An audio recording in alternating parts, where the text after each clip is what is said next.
All right. I seem to be live. So I'm going, first of all, my name's Nat. I became unemployed due to the obvious reasons. Um, Before this, I was an assistant editor in film and TV. Um, I enjoyed my work, but now I can't. Um, you know, so I'm applying for unemployment insurance. That's pretty much what it's there for. So this morning, I submitted a claim to the New York State Department of Labor. But to complete the claim, I have to call the claim center and talk to someone on the phone. I tried calling immediately after I filed my claim, got 5 minutes of pre recorded messages and other, menus. And then finally, I got to the point where I entered my PIN. And then a very lovely robotic voice told me that due to a high volume of calls, no one was available to help me. I assumed I would be put on hold, like every other phone system in the world would, or maybe get an option to be called back when someone was available. Uh, but then after a minute of waiting, I realized that they had just disconnected. There was no goodbye, there was no anything. So I called back and got a busy signal. So now I'm just gonna call them. Yeah, just gonna call it, keep dialing the number until I get through, and you guys get to watch. I don't know if anybody wants to like ask me questions in the comments right now. We've got one viewer. Um, yeah, let's see how this goes.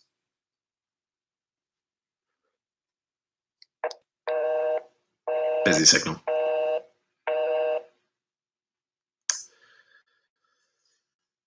I'm just gonna keep dialing and hitting speakers so that you can hear what I hear.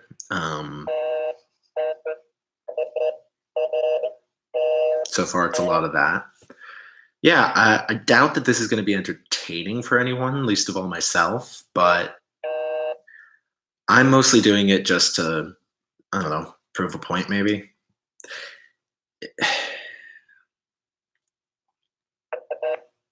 Busy signal.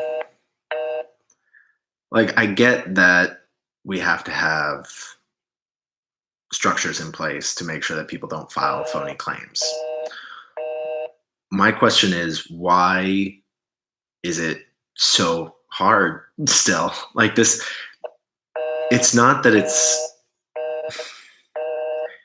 it shouldn't be difficult to prove that you're unemployed. It should be difficult to fake being unemployed.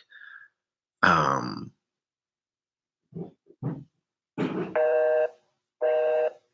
a system like this, it just sort of penalizes people for losing their jobs.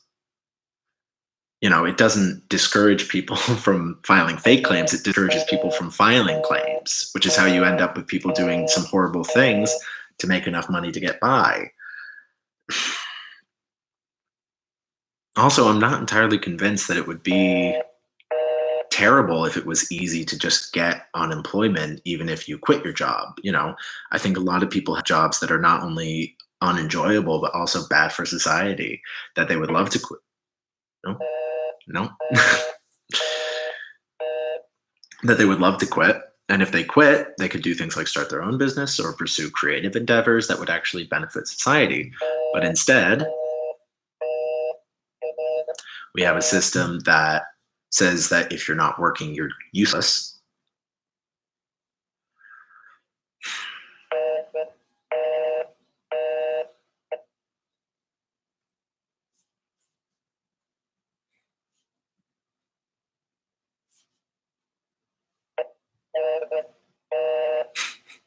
It's like every time I dial and it takes a little longer for the busy signal to start, I have a little bit of hope that like maybe I'll get through this time.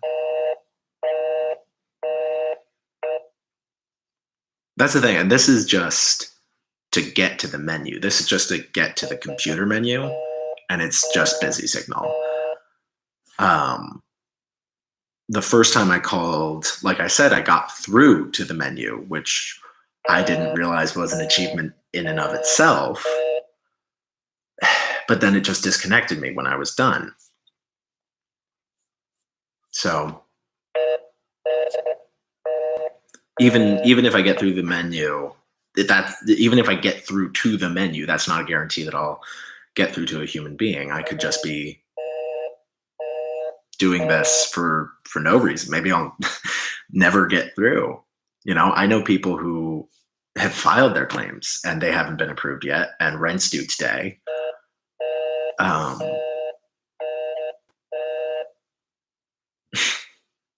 yeah, rent's due today. I still haven't dropped off my check. I have the money in my bank account. I'm lucky enough that I was working right up until this crisis ended. Or rather, the crisis started.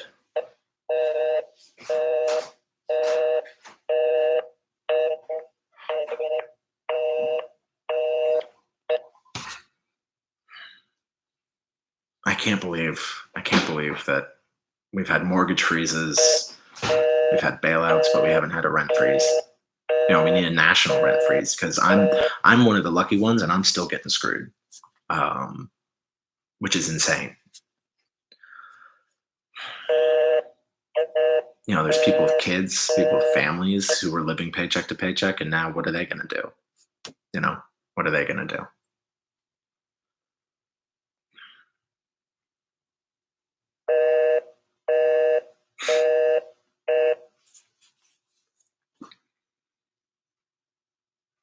I'm starting this live stream not knowing how long I'm going to be doing this for. I figure I'll keep it going at least until I get to the menu, which could be hours. But here we go.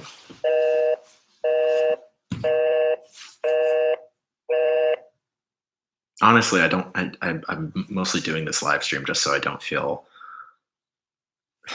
alone while I do this. Because lately, with everything that's happening, I just felt really alone. Like I have a roommate who's great, who I am friends with, but my best friends live in Manhattan, which might as well be a world away now. And even if I could go see them, it would be irresponsible to. It's irresponsible to leave the house.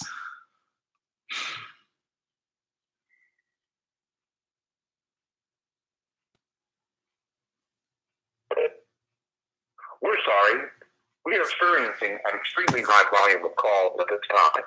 Please call back or go online to www.labor.ny.gov to file a new claim. Lo sentimos. Tenemos un volumen extremadamente alto de Go llamadas online. en este momento. Go online to file a new claim. I went online. I filed a new claim. And then after I filed my new claim online, I was told to call this number which just disconnected. I get that they're dealing with a high number of calls, but that's because a lot of people are unemployed. A lot of people are looking for information. A lot of people are scared. And the system just isn't set up to deal with it. The system, and it's a completely unempathetic system. It's not, we're all in this together. It's, call back.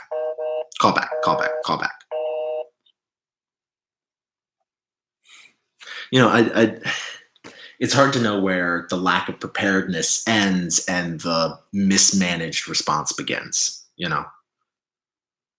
because people talk about how great Cuomo's doing. Cuomo's doing nothing. Cuomo sucks. He has not helped the people who need it the most, and he's basically been pouring lighter fluid on New York's social services for years, just waiting for a spark to completely burn down. And here we are. And now he does press conferences every day, and your grandparents think that he should run for president. It's ludicrous. It's despicable that he is. It's despicable and unsurprising that he's making political hay out of this crisis. De Blasio too. De Blasio is doing nothing because he's more concerned with his piss fight with Cuomo than with actually getting anything done.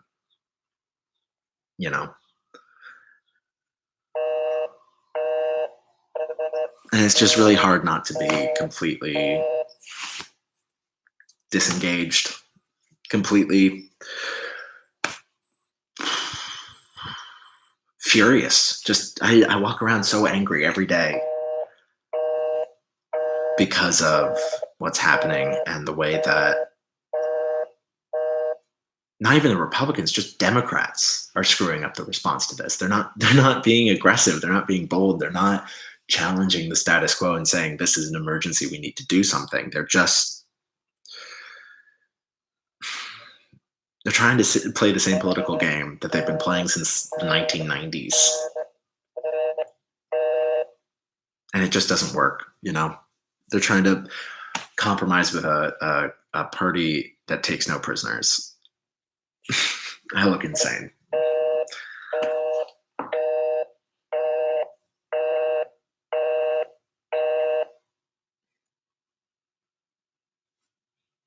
I feel helpless right now.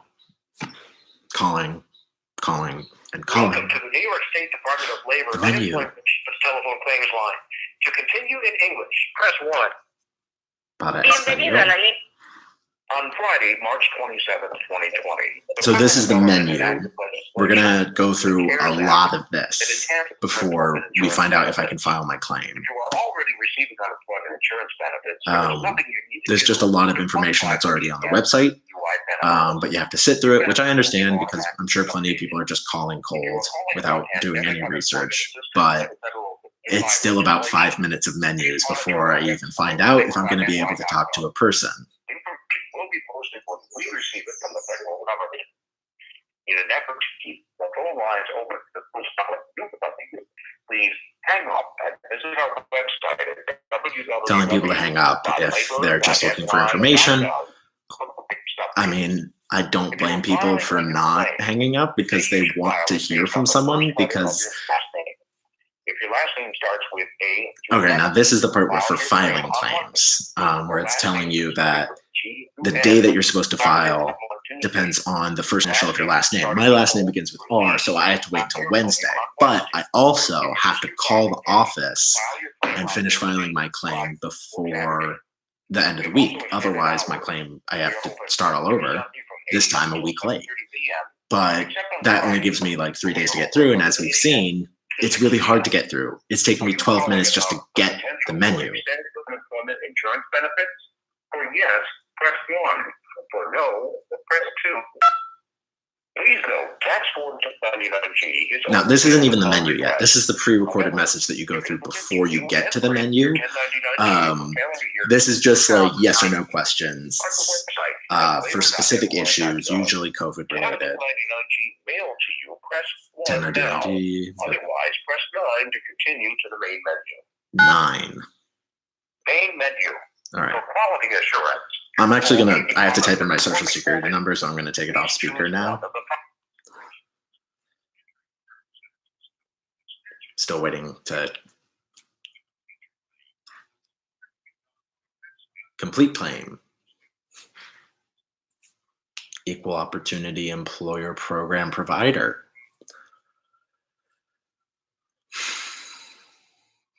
Like, I'm sure this stuff is important, but all right, they're finally asking for information.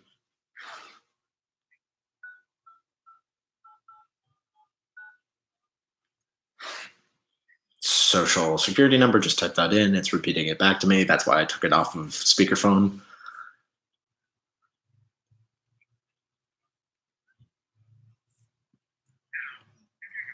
Entering my PIN. This is the PIN I created on the Department of Labor website.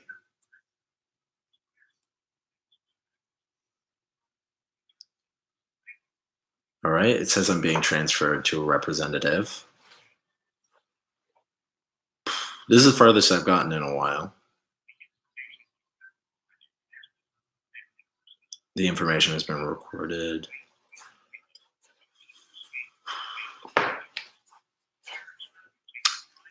We are experiencing a high volume of calls. You must call back this week. Watch this. That's it. That's what you get. You go through the entire menu, 5 minutes of menu, and pre-recorded messages before you even get to find out if you get to talk to somebody. And I don't get to talk to someone. I finally got through the entire menu.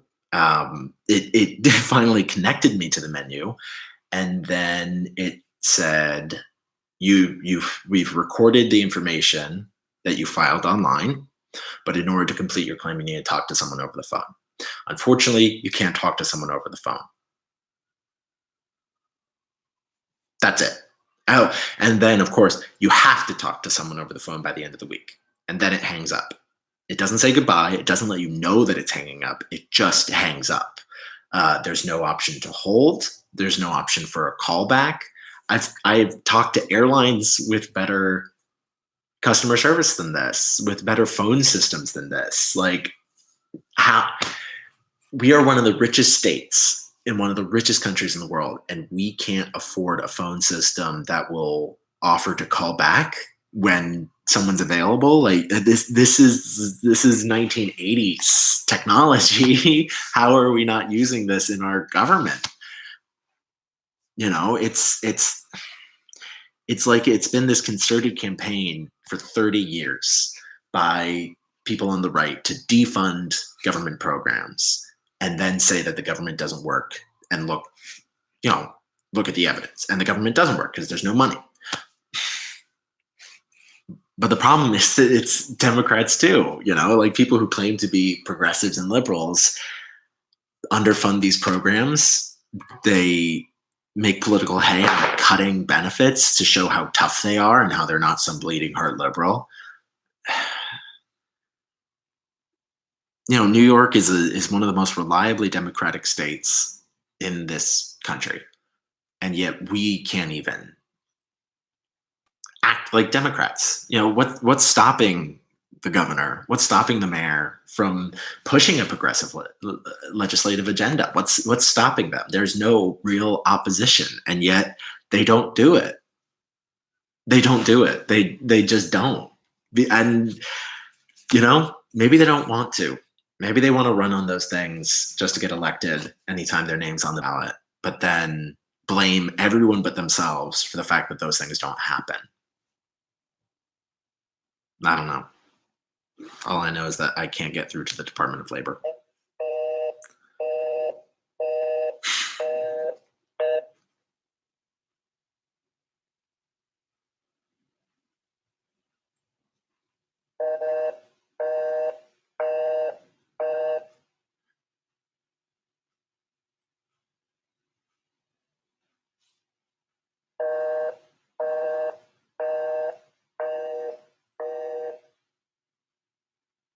YouTube says one person's watching.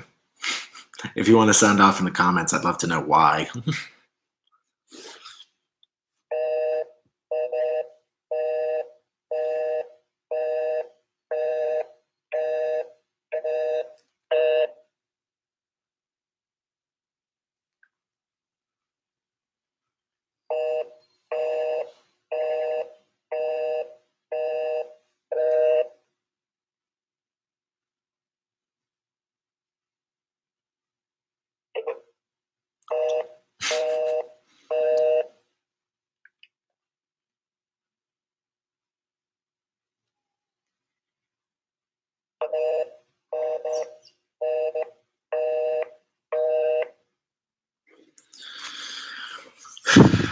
I don't know. Maybe nobody's watching, and the one signal is just to make me feel less bad about talking to my computer alone.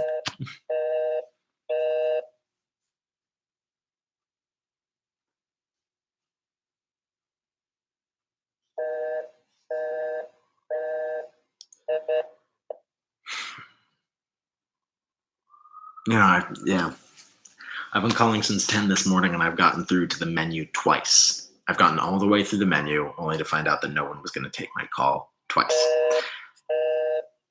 The rest of the time has been this. Just, I don't know, maybe I should leave it. I mean,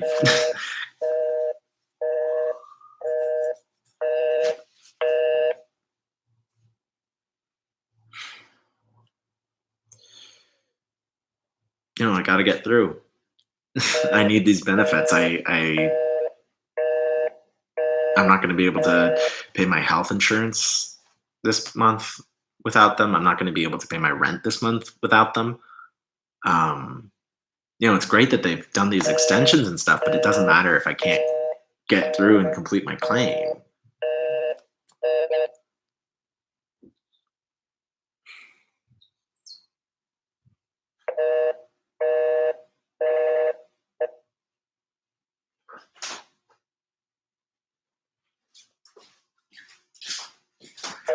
I'm live streaming my attempts to get in touch with the Department of Labor. Amazing. Yep.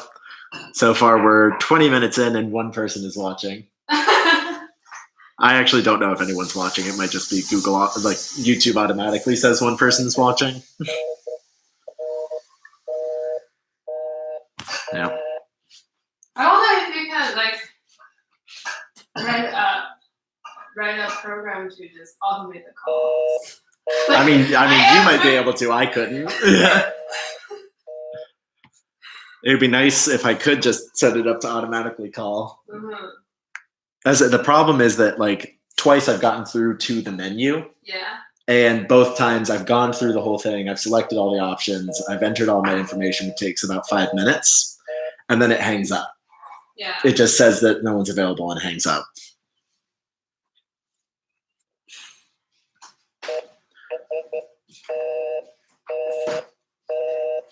Oh well.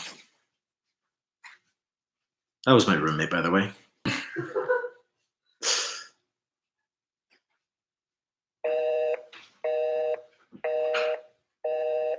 I don't know. I don't want this to be a stream of just me yelling about politics and benefits because everyone's losing their goddamn minds right now. So maybe I'll talk about something else while I call just to take my mind off of things.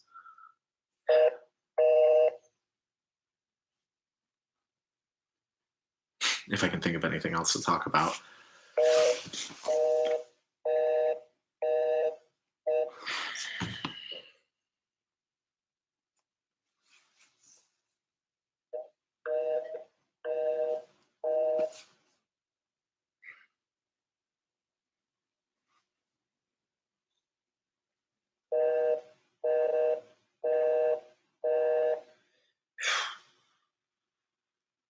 I don't normally have this beard thing, by the way. I know it's really hideous. We're sorry. We are experiencing an extremely high volume of calls at this time. Please call back or go online to www.labor.ny.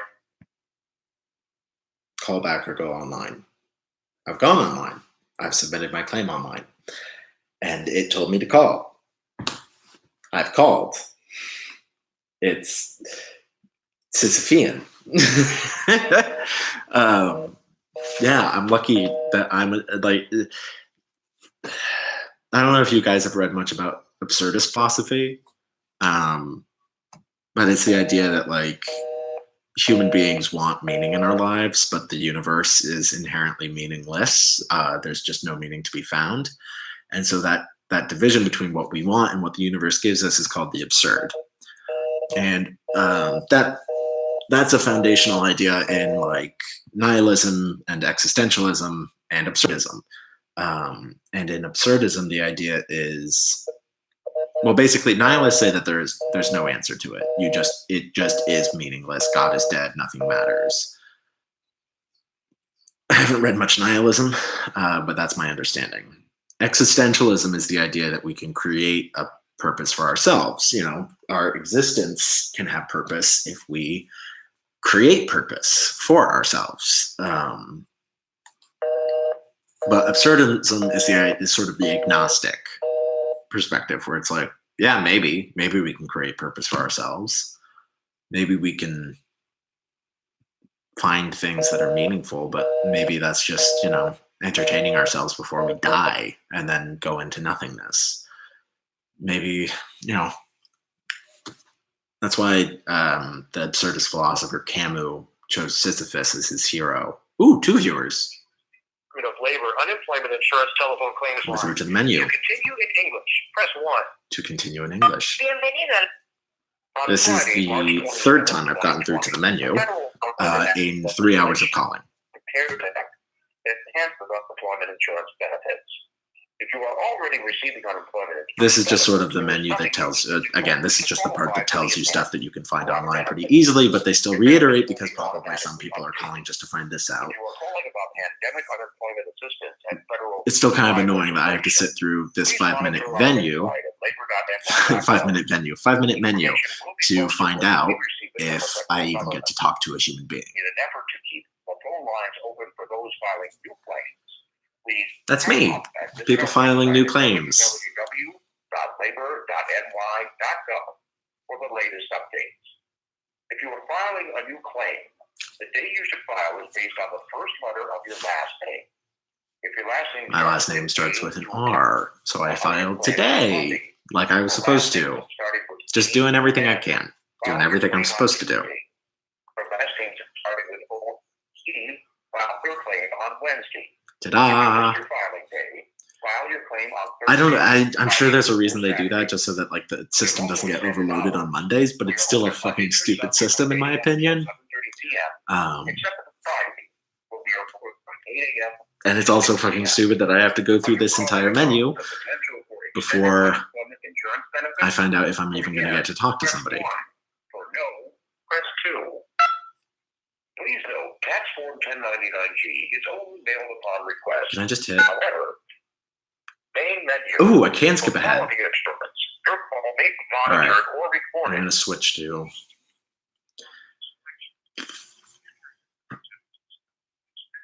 I'm just waiting for the part where I get to enter my personal information. So I'm completing my claim. Still sitting through a bunch of irrelevant information that's not even about filing a claim. All right, collecting information. Entering my social security number.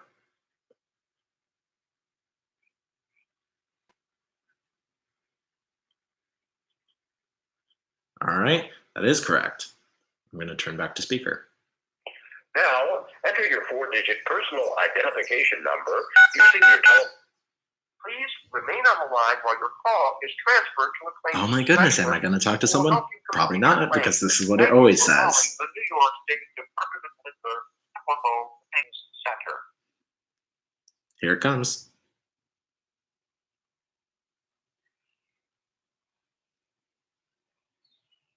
The information you have provided has been recorded in our system. Here it comes. But in order for your claim to be completed, you need to speak with the claims specialist.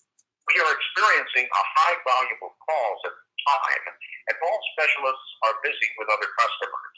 You must call back this week. And that's it.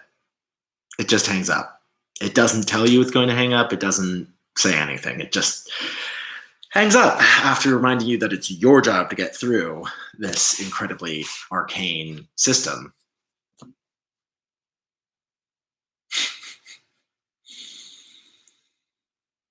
"30 minutes of calling, pretty much nonstop, and I've gotten through the menu twice."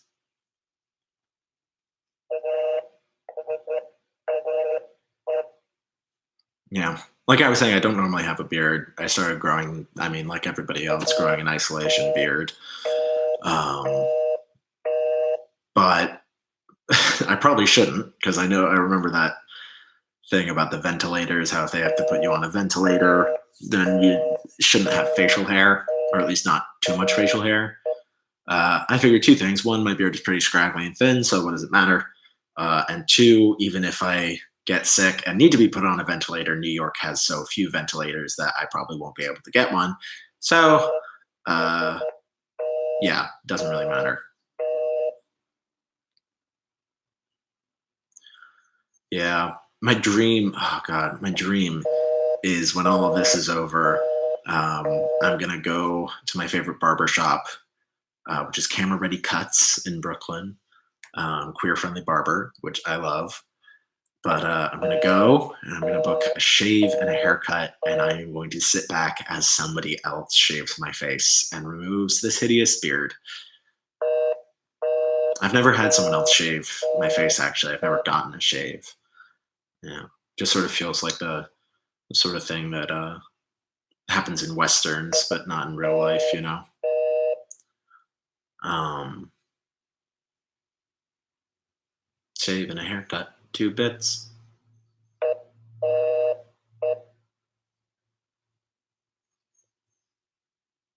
I don't know. Maybe I should just give up. Call back at 2. Start again. Call back tomorrow. Maybe it's because it's Wednesday. Everybody O through Z is calling right now to try and get their claim approved. But the thing I'm scared about is that it's not going to get better. That it's just going to be this every time I call for the rest of the week. And then my claim is going to expire because because I couldn't get through to talk to anyone about it. You know? And so I feel like I have to just keep calling. I have to just keep calling on the off chance that I finally get through.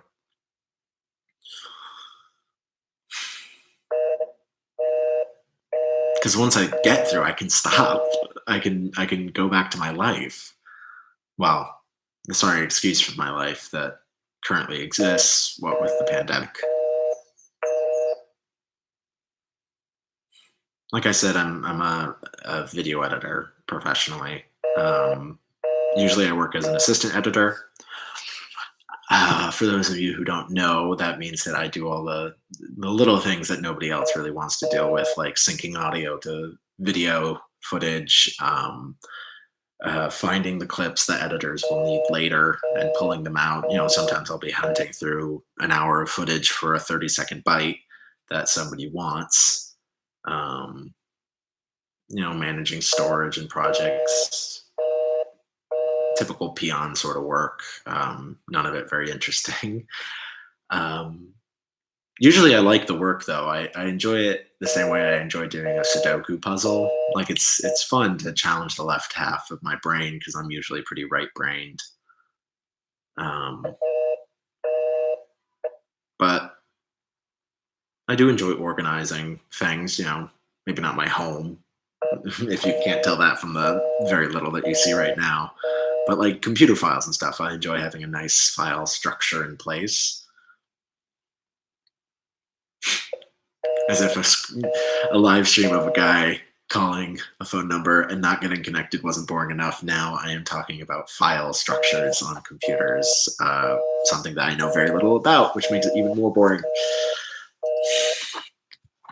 Yeah, but I like my work when I'm working on a project I like. That's the biggest thing I find is that if I like the project, I'll enjoy the job. Recently, I was working on, right before this, I was working on a comedy show, which was really enjoyable because I love comedy. It was a stand-up comedy showcase kind of show. And I really liked it. I really liked the people I was working with. I really liked the material I was working with. So I woke up, maybe not excited to go to work, but looking forward to it. You know, I like working. I like having a reason to get up every day and go out and talk to people and, you know, have a shared goal with people. That's really nice. But We're sorry. We are experiencing. this is the third option, kind of, the one where it just goes straight to the high volume.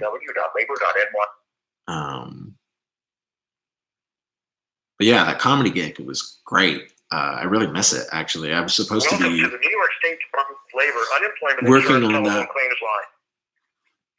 I was supposed to be working on that like now, actually. But then 2 weeks ago, we went remote. Well, not remote. We went to a skeleton crew. So I worked 2 days in the office and got hazard pay.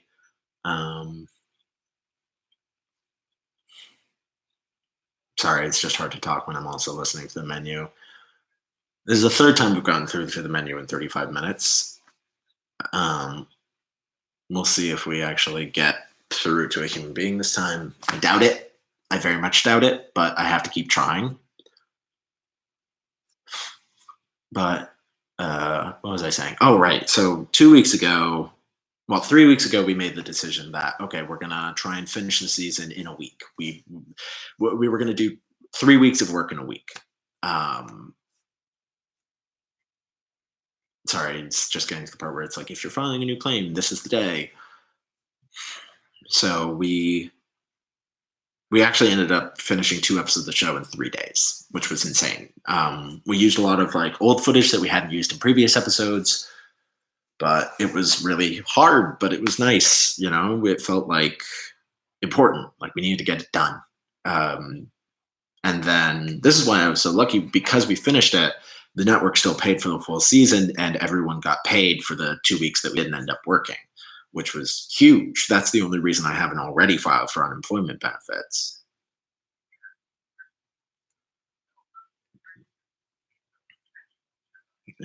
Skip. Anyway, but yeah, so I've been home for 2 weeks. All right, we're getting to the part where I enter my personal information. I have started a claim. Equal opportunity employer program provider.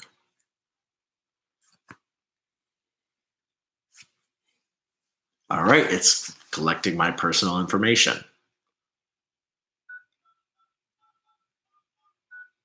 It'd be really bad if I gave up my social security number on this thing.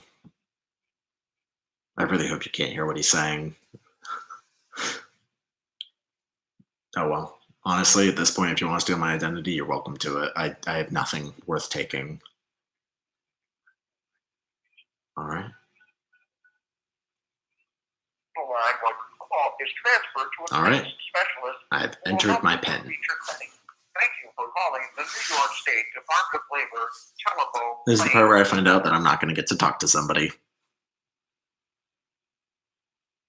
The information you have provided has There it been is. recorded in our system. But in order for your claim to be completed, you need to speak with a claims specialist. We are experiencing a high volume of Really, calls are at you? this time, and all specialists are busy with other customers. This is the You part must I call love. back this week.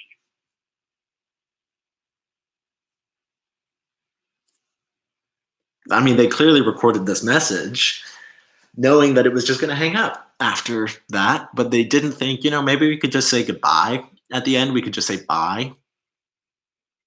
Oh, well.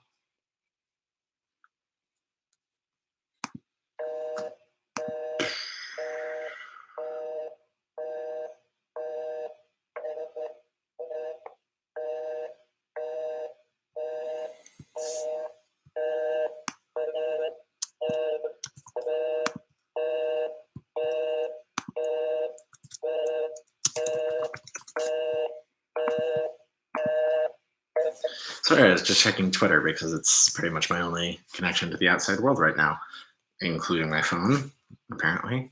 We're sorry. We are experiencing an extremely high volume of calls at this time.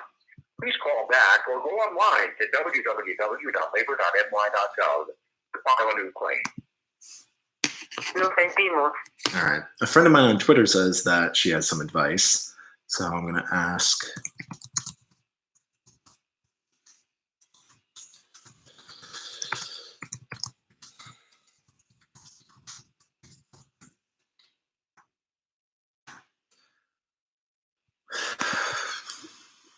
Anyway, mostly during this whole time, I've been playing a lot of Civilization 5.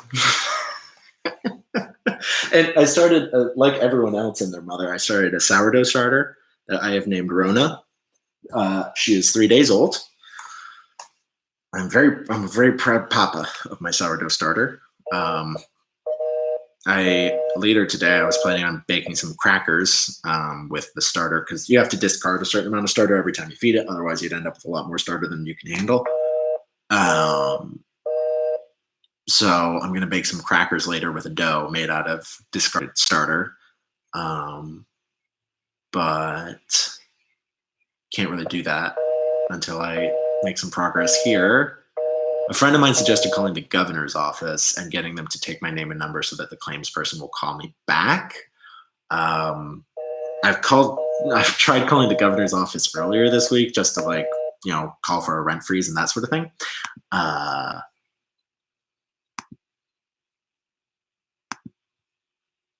Let's see. Okay. A friend of mine has suggested calling the governor's office and letting them know what my situation is. All right, I'm going to try that and see how that goes. So forgive me if I'm just sort of on the phone for a bit.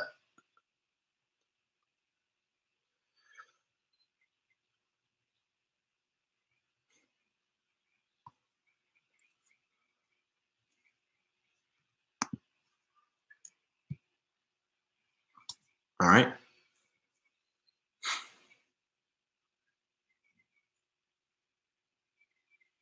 So it's telling me to call the hotline if I have questions about COVID right now.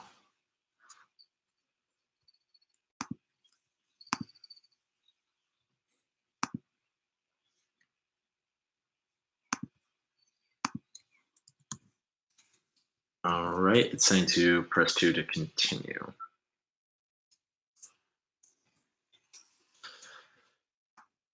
I've reached the office of Andrew M. Cuomo.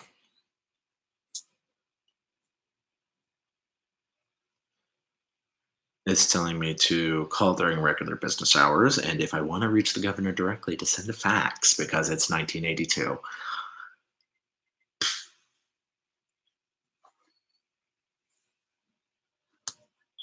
It's just sort of listing other ways to get in touch. But I would really just rather talk to a human being right now after all of this. All right, it's giving me a menu. Leave a message sharing your ideas to help in New York. To speak to an agent, is that what I want? I guess I want to.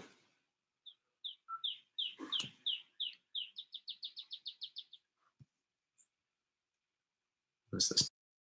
Oh, that's a mute button. Okay, cool. All right, I've got hold music. That's a small victory. This is calling the governor's office, though, not the claims office.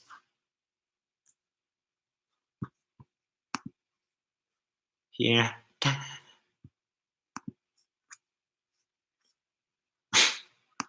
It's saying if I want to leave a voicemail, select one. No way. Yeah, no, I need to talk to a human being. I'm not. Yeah, da, da.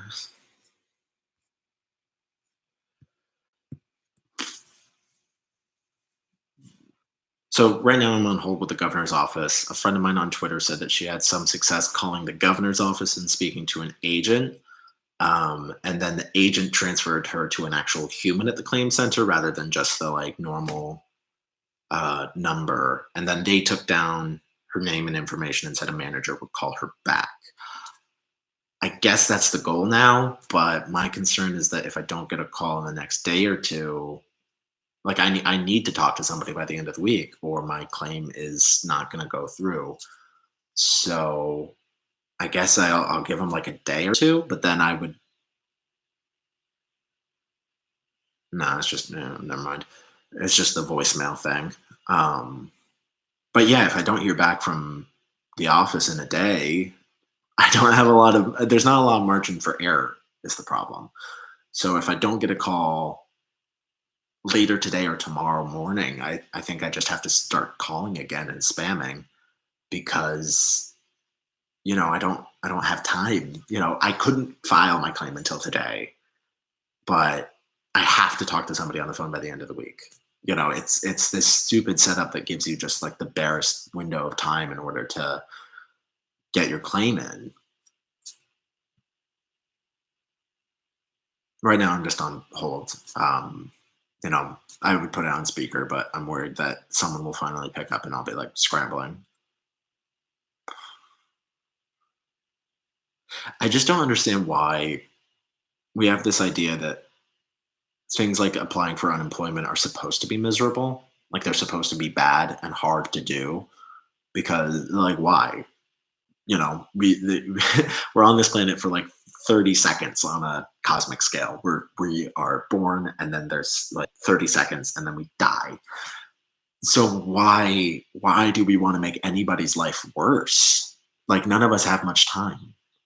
So why make things miserable? Why not make them maybe not enjoyable or fun, but at least not actively degrading? I don't understand. I don't understand it. But here we are.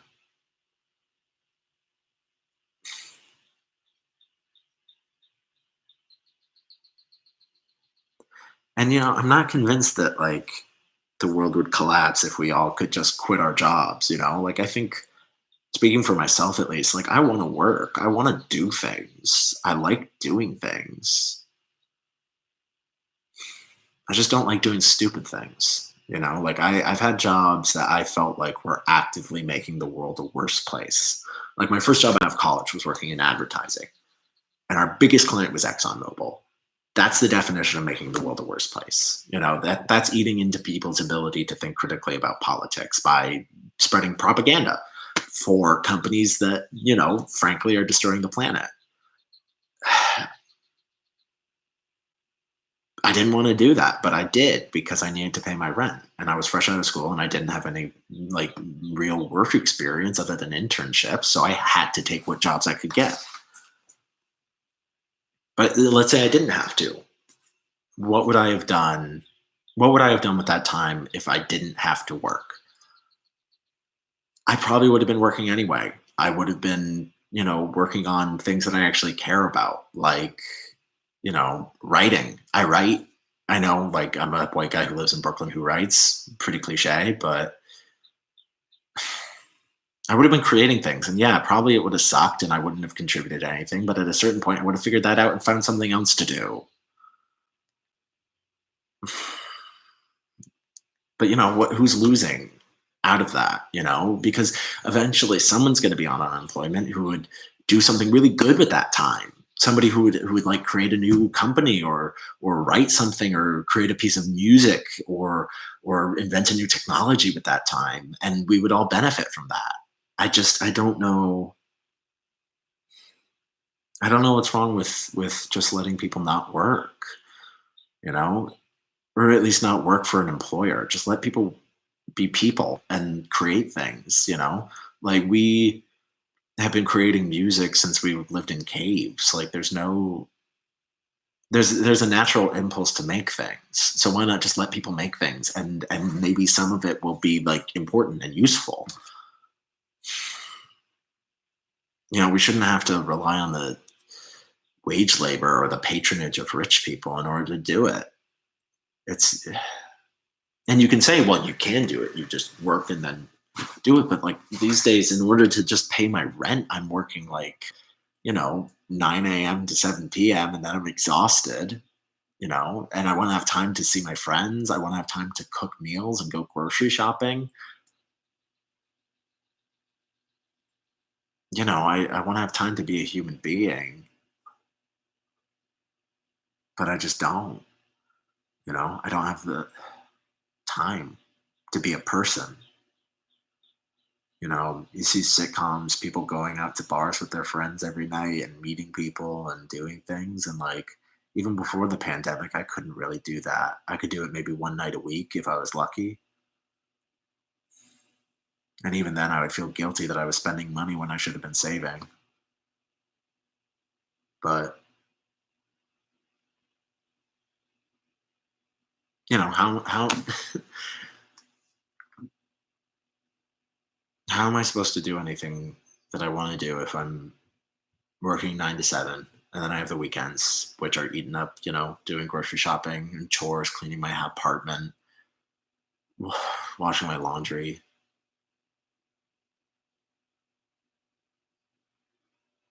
I haven't traveled anywhere, I think, in 2 years. And I love traveling. I love going new places. Cheap, like just stay in a hostel. One of my favorite memories is staying in a hostel in London where it was 27 people to a room. We slept in triple bunk beds. That was back in college when, I could just, I had loans to pay for housing and food. And then I worked, so I made a little bit of money and I was able to save up and do things like that. And, that made me happier than anything else in this world does. And I can't do that. Not just because of the pandemic, but because I just can't afford it. I'm paying my own health insurance, I'm paying my rent, and I'm paying off my student loans.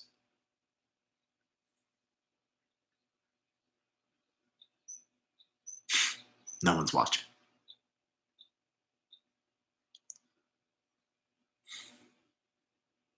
Right now I'm guessing the stream probably isn't really interesting, just me complaining about not being able to do what I want with my life. While I listen to the same loop of, I would say, about 10 seconds of hold music before it plays the message saying that if you want to leave a voicemail, please select 1. Otherwise, remain on the line. I don't know. What have you guys been doing during quarantine? I mean, I check people on Twitter, but I say you guys, there's one person watching right now. Hello. Feel free to comment, just anything. Comment, call me names or whatever. It'd be nice just to hear from you.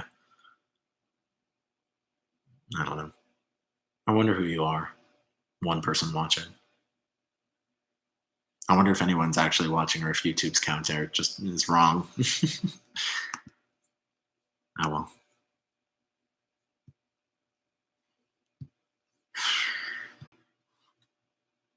"50 minutes in, and I have yet to talk to a human being." I mean, you want to talk about wasted time. This is wasted time. I could be doing so many other things right now. I could be cooking. I could be calling my mom. I could be writing. I've been trying to write through this whole thing. I mean, I'm home. I have the time, so that's nice. I don't know. Maybe I'll tell you guys what I'm writing since, no one's here. And, this, I've been on hold still for 10 minutes. Right now, mostly what I'm writing is a play. I've never written a play before, and I'm writing it in blank verse, which I've never done before. I don't write poetry. I'd have no rhythm for music or anything, but I am writing a play in blank verse right now. If you don't know, blank verse is iambic pentameter. So it's just iambic pentameter that doesn't rhyme. So every line has 10 syllables in it, and it alternates stressed and unstressed. So ba-dum, ba-dum, ba-dum, ba-dum. That's the best explanation I have. Otherwise, it doesn't really, it's still taking me a lot of time to get used to it. But yeah, I'm writing a play in blank verse. Shakespeare's plays are written in blank verse. Milton wrote in blank verse. It's out of vogue now, but it used to be pretty much the dominant form of English literature. But so I'm writing this play. I'm writing it like this because it feels like the sort of thing Shakespeare would have written about. It's sort of a high melodrama concept from history. And so it feels appropriate to write sort of a heightened form of prose. Or I guess it's not prose, it's verse. But yeah, so the idea of the story is that it's about a Roman tribune back in 120 BC, back during the days of the Roman Republic, right before the rise of Julius Caesar. Julius Caesar, I think, was alive when this guy was in the government. But the story is basically, I always have a hard time telling it because there's a lot of backstory setup that's important. So basically, in 130 BCE, this guy Tiberius Gracchus runs for the assembly in Rome, which is basically the House of Representatives. It's like the general public's. The Senate is a hereditary position. It's for the aristocracy. The assembly is the house of government that represents the people, the plebeians. So this guy Tiberius Gracchus runs for the assembly. Sorry, every time the menu goes off, it fucks with my head. So Tiberius runs for the assembly, becomes a tribune, and every Roman politician back then had like one policy that pretty much defines what they were all about. And Tiberius's one policy was the idea that, hey, Rome has conquered a lot of land. Why don't we divide up that land and give it to the poor so that they can farm instead of being poor? Sorry, the menu. But the problem was that all of this land, it was owned by the public, but it was essentially had been taken over by rich farmers, by like landed gentry who used it for free, no rent, no taxes, but they reaped the profits off of this public land, and they wanted to keep doing that. So when Tiberius suggested dividing it up, they were pissed. Because that's what happens when you try to have rich people play by the same rules as everybody else. They get pissed off. So a lot of shit happened. Tiberius ran for tribune again. He kind of like ran roughshod over parliamentary procedure in Rome. Like he campaigned against another tribune who was opposing him and got him kicked out. And then when he ran for tribune again, the Senate tried to stop the vote. Basically, people were gathered to vote and they tried to stop it. And then Gaius and his supporters sort of invaded where the vote was happening and tried to force it through. And then the Senate, a bunch of senators and an armed mob of their supporters came in, and there was a big battle in the streets of Rome. And a senator took the leg of a chair and beat Tiberius to death with it, and then threw his body in the Tiber River. And then hundreds of Tiberius Gracchus's supporters were executed for rioting. And it was a massacre. You know, they didn't get trials, of course. They were just killed and thrown into a mass grave outside of Rome. So that happened. 10 years later, Tiberius's younger brother Gaius returned from military service overseas to Rome, and basically said, hey, remember how my brother was like a super progressive tribune and everybody got angry and killed him? Well, I'm going to do that, but even more progressive, even more aggressive. But I'm going to be such a stickler for the laws of Rome that no one will have an excuse to touch me. There will be no reason for anyone to attack me. And this is what my play is about. Gaius Gracchus, the younger brother. God, I'm doing such a bad job telling this story. All right, so the prologue is Tiberius becomes a tribune. It's very popular with the people, not popular with the elites. He does some shady things to get elected and then is murdered by the Senate. So then Gaius comes to Rome and runs for tribune and wins. He's elected. And instead of having like one policy that defines his career like most Roman politicians did at the time, he is the first politician in Western history to have a platform. He has several policies that he is supporting. He brings back his brother's land grant, like more progressive version of it. He introduces legislation to like grant the vote to Italians outside of Rome who are basically Roman citizens, but they don't have the vote. So he wants to provide suffrage to them. He wants to invest in infrastructure. And he comes up with this idea called the corn dole, which is the idea that Rome had these like publicly owned granaries that had grain and corn, like not corn like maize, because that hadn't been discovered yet, but like wheat in storage. And so he proposed that the state would sell that grain to every citizen at a discounted price so that everyone would have at least enough to eat. Basically, it was food stamps. And he was the first person to propose it. So Gaius becomes really popular with the poorest Romans. People are like flooding into Rome from the outlying districts. People who never vote are coming in to vote for Gaius Gracchus because they just love him. And he's learned a lot from his brother's example. So he's very peaceful. He goes through the traditional channels. He has a plan for everything, kind of thing. Sorry, I just got tired. Normally talking about this idea just makes me really excited. But right now I'm just kind of disheartened.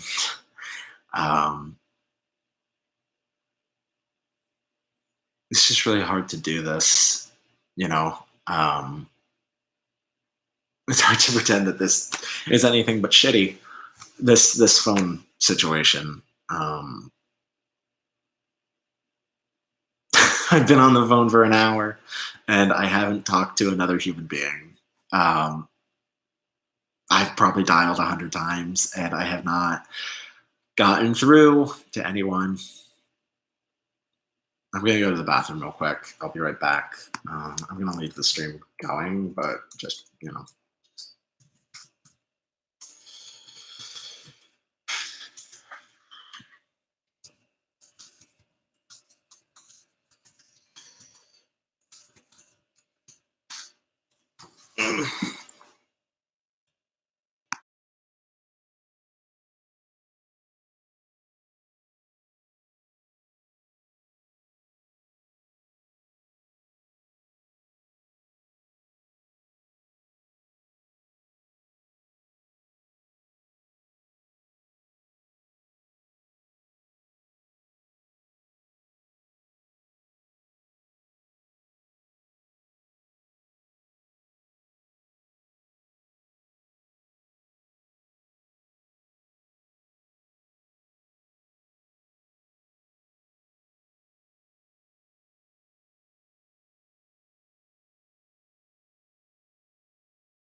Sorry about that. Just had to go to the bathroom.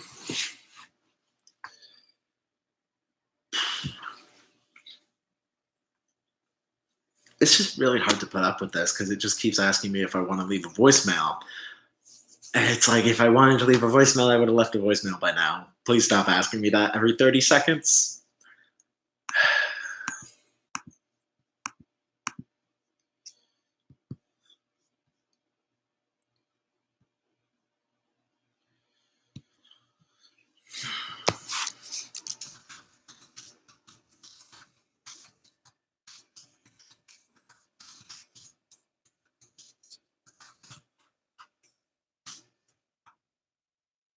I'm just tweeting, ignore me.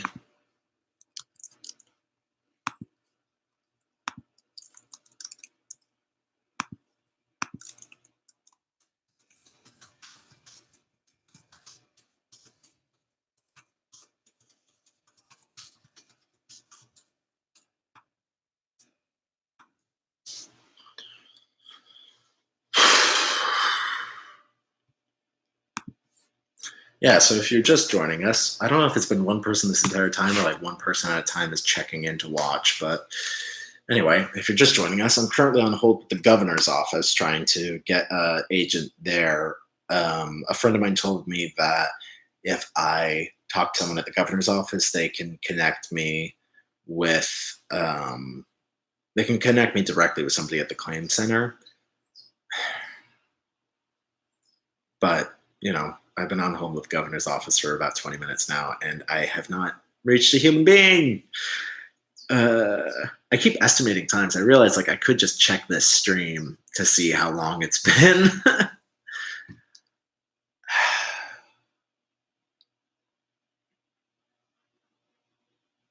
Yeah, let me just give you a taste of like what I'm hearing right now. It's like some very quiet synth beats.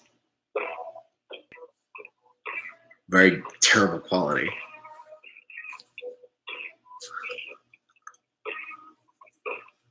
If you would like to leave a voicemail, please select 1. Otherwise, please remain on the line for the next available agent. So that's what I'm getting. Just that. And then the same shitty synth beats start up again. I don't know what to do.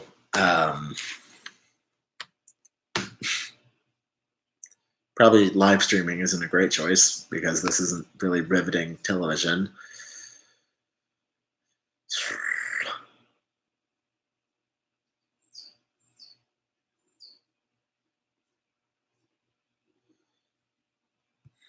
Whoopi Goldberg is trending on Twitter. Why's that?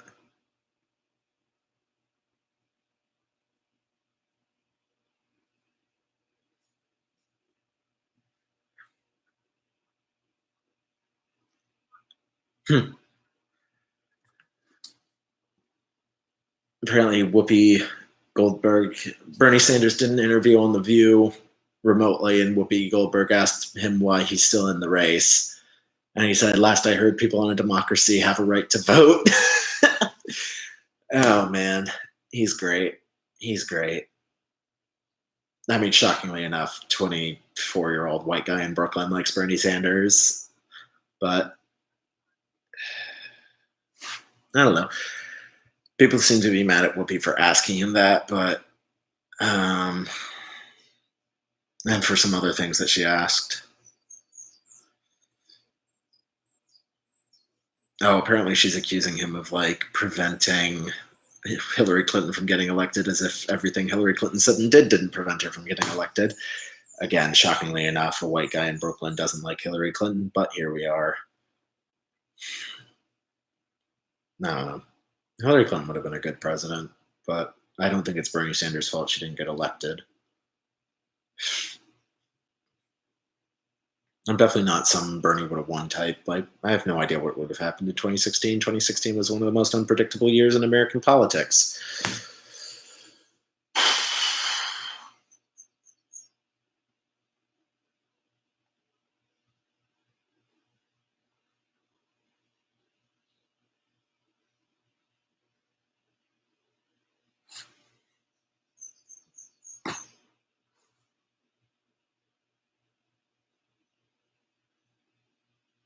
I don't know.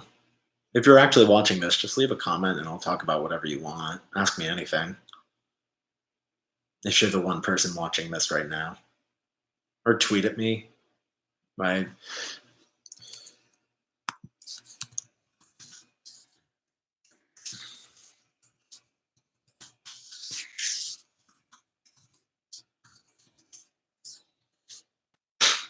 That didn't work at all. But yeah, tweet at me if you're watching. Comment if you're watching. Literally just say that you're watching. I would love that. Boy, that's sad. That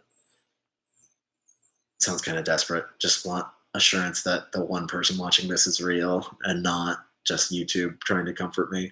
That's the thing. Sometimes it says 0, so I assume somebody logged off, but somebody must be watching right now. Maybe it's just me. Maybe it's my mom. Guess I should post this stream on Facebook. That would help.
Let's see if anybody I know has a birthday today. Nope. That's all I really have Facebook for anymore, is just birthdays and events, but no events these days, so just birthdays, I guess. Lighting looks better. That lighting looks nice. Or does this lighting look nice? No, that looks kind of washed out. That looks nice, but like the framing's kind of weird. Do I look shadowy like this? This is weird. I should be facing the light. Oh well.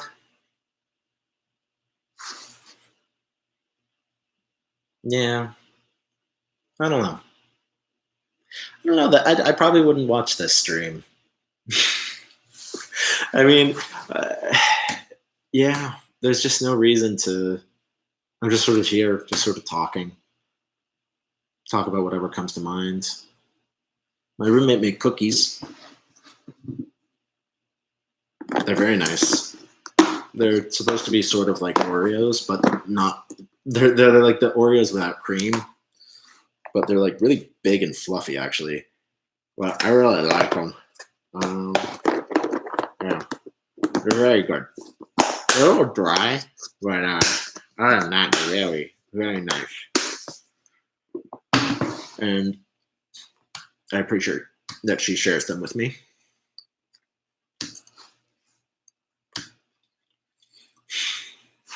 Yeah. I don't know. I wonder how long I'll keep this stream going. I mean, hopefully I'll get somebody at the governor's office and I can like talk to them and then I'll end the stream. But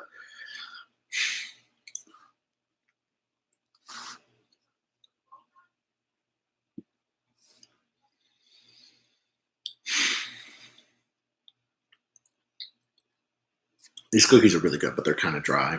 That's the only downside. They're kind of like brownies a little bit. They're like brownie cookies. Can you see the texture? You see that? Yeah. They're good.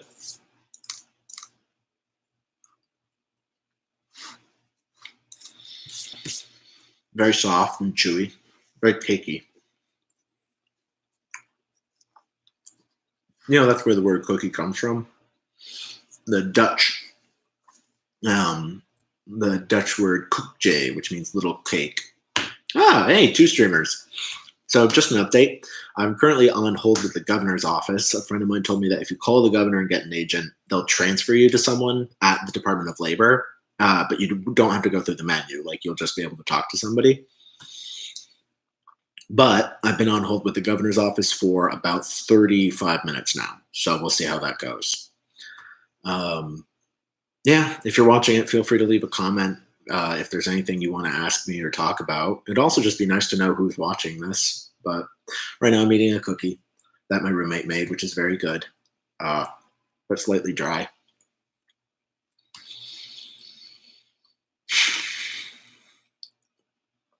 Yeah. I wish they had better hold music, honestly. Hi, Alec. My friend Alec is watching, which is very nice of him, given that this isn't riveting. Alec, is there anything you want to hear me talk about? Feel free to leave a comment. Our standard argument is whether or not La La Land is good. I'd love to reopen that now that it's like a one-sided conversation. Or recently I heard that you didn't like Little Women. Didn't you say that? Let me know. Comment if you have.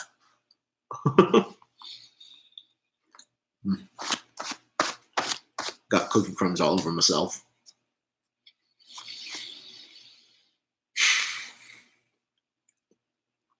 I guess that is something I'm kind of passionate about. I could talk about the fact that I don't like La La Land. I just didn't think it was a very emotionally mature movie. It felt like kind of a teenager's conception of a relationship rather than like a relationship. Also, Damien Chazelle is like he seems very anti-collaboration. Alex says, Little Women was okay. Greta Gerwig did a great job, but too slow. I'm not sure I agree. I actually felt like, maybe just because I'm familiar with the book and the old versions of the movie, like I felt like it was a little too quick at times. I don't know. The thing I really liked about the recent Little Women was that it's a movie about the difficulties of living with your principles. Oh, that's bullshit. My friend Alec just said Damien is a fucking collaborator's dream. That's ridiculous. Look at the content of his films. Like both Whiplash and La La Land both seem to portray collaboration with other people as at best a hindrance to creative opportunities and at worst as like actively stymieing creative genius. Like, I mean, the heroic moment in Whiplash is when fucking Miles Teller commandeers the orchestra with his own solo, and it's just him and J.K. Simmons and nobody else. And then like fucking La La Land, the two bands that Ryan Gosling belongs to, one's a joke and the other one is like soulless pop jazz fusion. Like, I don't know, or like Emma Stone's whole path to success in La La Land is writing her own one-woman show. All right, maybe Damien is a good collaborator himself, but like his movies don't seem to encourage it. It just seems weird that like he works in such a collaborative industry and then his movies subtly discourage it. It just, I don't know, doesn't seem right. But yeah, I mean, he has great collaborators like Justin Hurwitz, who did the music for La La Land, did a great job. I don't know. That's my take. But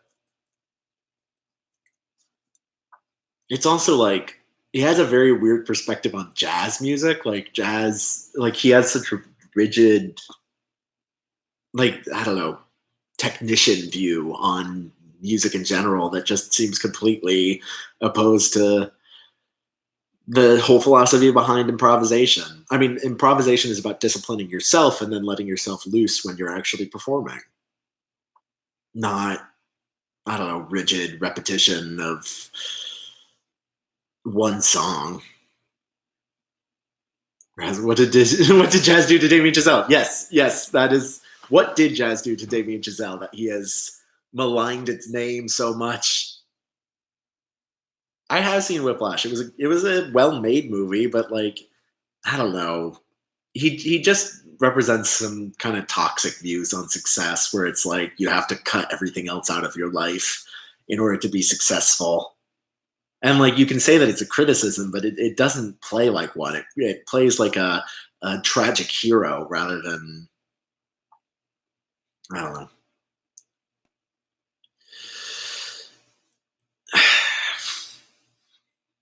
I don't know.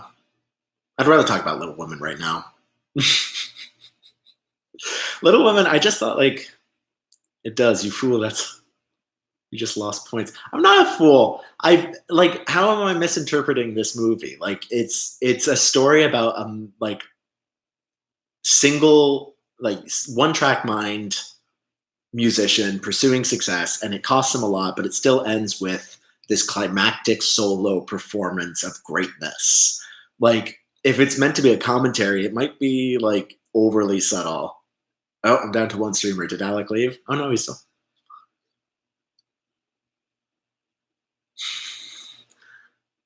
What does that mean? All right, explain what this means. And Little Women bell curve was similar to how we want the COVID situation to play out, low impact over a long period of time. What does that mean?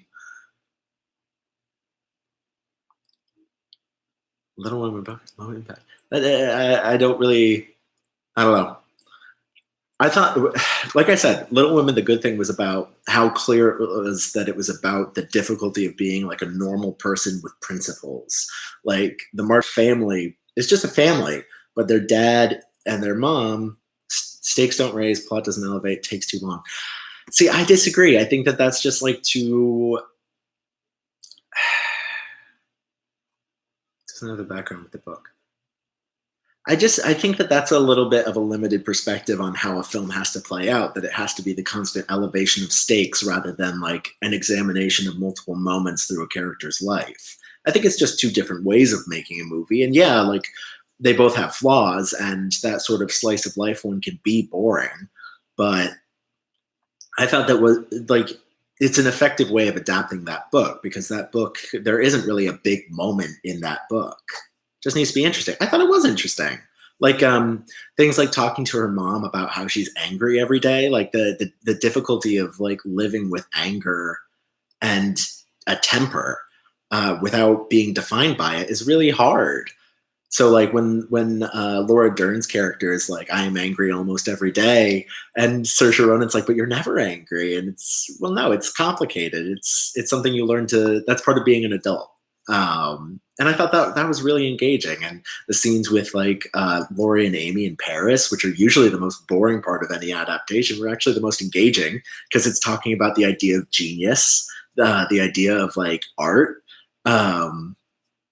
And like the gender biases of the people who pick who is a genius and who isn't. I don't know. I thought it was really engaging and fun. I don't think that it had a traditional up down narrative arc of like built rising tension and such, but I really don't think that it needed it. I think that obviously no movie's perfect. Maybe World Visit didn't feel necessary as theatrical visit. Not doing anything with them. All right, that's a fair point. Maybe it didn't dramatize the ideas it was talking about enough. I don't know. I felt like a lot of the other plots were about talking about ideas that were then important to the actual actions that Joe took as a character. Like Laurie and Amy's discussions of genius were definitely relevant to when Joe is negotiating with her publisher for the rights of her book, like taking herself seriously enough. But that isn't explicitly stated. I don't know. I go back and forth on it. It was definitely like a very dialogue-heavy movie, but it was well-written dialogue, so I still found it engaging. And the performances were really solid. I don't know. I thought Meryl Streep's character was really underrated, especially given that Meryl Streep has been playing the same character out of Julia and Julia since that movie came out, just sort of a fun, whimsical, clumsy person. I don't know. I don't know if Bob Odenkirk was necessarily a bad choice. I thought he actually gave a lot of depth to it. I think that it's hard because you're like trying to separate the persona surrounding a well-known actor like Bob Odenkirk, trying to separate it from the character that he's playing. But I think that the performance worked for me. Like the scene where he's talking to Meryl Streep about their principles and he's sort of like quietly smiling because he knows his sister will never understand the choices he's made in his life. Or like when he's joking at the dinner table that he ought to go to California, and Laura Dern's like, well, maybe you should just stay right here. Like, I don't know. I thought that they had good chemistry as parents, I don't know that it was necessarily meant to be like a twist that he was there, that he was the dad, but maybe that's just because I knew going in that he was in that movie. I don't know. I liked it. I thought he was a different choice, but that's the thing. When they announced the casting, I kind of thought that him and Tracy Letts should be switched. So like Tracy Letts plays the dad, and then Bob Odenkirk plays the obtuse publisher. But I mean, Tracy Letts did. By that point, those didn't necessarily draw me in. I mean, that's fair. Maybe I'm beguiled by my affection for Saoirse Ronan as a performer, Greta Gerwig as a director and writer, and the book as a source material. Maybe I can't separate it from my emotions, but I don't know. I thought it was still an effective movie. Like, I wasn't on board for the first half just because it was still so weird to see a new version of this text that I know so well. But then I think it was around the point where we first see Amy in Paris. Yeah, that's the thing. Alec likes Lady Bird, but didn't like Little Women. I think that's a fair take. I think Lady Bird is the better movie between the two. Actually, no, I'm not sure I agree with that. I think Lady Bird is more engaging, but Little Women tackles bigger ideas. Or maybe that's my sexism coming into play, because like talking about art is somehow better than talking about being a teenager with like seriousness. I don't know. Maybe that's my implicit bias. But I don't know. I thought they were both really good. I think that, yeah, the part of Little Women that didn't quite work for me was Timothée Chalamet. I just didn't think that he had enough charisma as Laurie. I think he worked in the Paris sections, but he just looked really young was the problem. As his girl grew up with a mom. That's fair. That's a fair point. And I think the biggest emotional effect of Lady Bird for me was feeling like I suddenly had a better understanding of my mom and my sister's relationships, because they played out in very similar ways to Saoirse Ronan and Laurie Metcalf scenes in that movie. Like, it felt like I was suddenly inside those conversations that I had seen from the outside growing up. So I definitely think that like the mother-daughter portions of Lady Bird are masterclass, like some of the deepest, most effective film making that I've seen in years. Yeah, like I said, that was definitely some perceptual bias to think that Little Women's themes were somehow more important. I think Lady Bird's themes were more important. Yeah. But I don't know. I thought that I keep saying this, but the idea of being a person with principles and it being so hard, that came up time and time again in Little Women. That's the theme that was really dramatized. The idea of like having principles but living in the world. I think that's a really relevant theme right now because like I find it really hard to live by my principles. Like I have progressive principles, but like I also have to eat, which is why I'm on the phone with the governor's office trying to get my unemployment insurance. But like, if I got offered a job on a shitty television show, I would have to take it. So how do I live by my principles of what I think is right? Have to go know about it. Thanks for the TED Talk. Thanks for tuning in, Alec. Thanks for watching. Come back later. I'll probably still be here whenever you're free. Thank you. He says good luck. I don't know. Yeah. It's also interesting given like Louisa May Alcott's life as an not existentialist, transcendentalist, and how that was sort of like a fringe Christian theology back in the time that she was writing. That sort of antebellum New England period, and how they were just really idealistic and trying to live by those principles when the country was, becoming increasingly divided and eventually led to violence and warfare. I think that's still really relevant. The idea of like, how should a civilian behave when there's a war going on for this country's soul, essentially? I think that's a really relevant theme. Ow, my arm. I held my arm in one spot for too long and now I'm extending it and it hurts. That hurts. Oh well.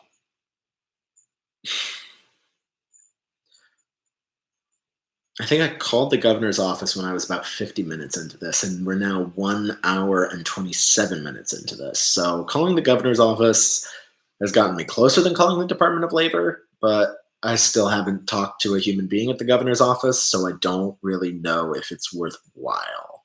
Like, the nice thing about calling the governor's office is that I can just be on hold and wait.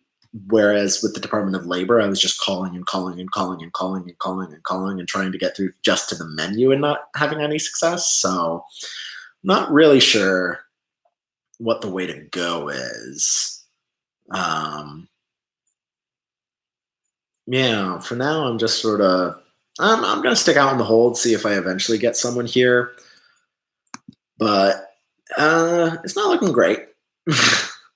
I mean, half an hour of hold is not super good. I don't know. I figure at the very least I'll keep this live stream going because it's nice that people can check in and see how I'm doing, waiting for this call to go through. Trying to lodge. Ooh, that's nice. Hands free.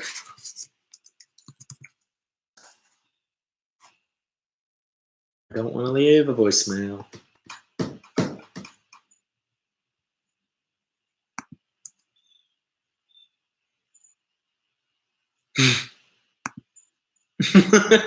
Someone shared this live stream on their Facebook and said it was great social commentary. Well, maybe it is. I'm honestly, I'm not doing it for any purpose, this live stream. I'm just doing it because I have to be calling, and I'd rather, I don't know, have a record of it of some kind. Like make some kind of mark on this world that I have been here for 2 hours trying to contact the governor's office to get unemployment benefits. I get that the system's overloaded. I'm not trying to be ungrateful, but it does seem a little ridiculous that like these systems are in place for emergencies, and this is an emergency, and these systems are failing. That's the part that bugs me. That we're supposed to be just ready for this shit, and we're not. We're just not ready.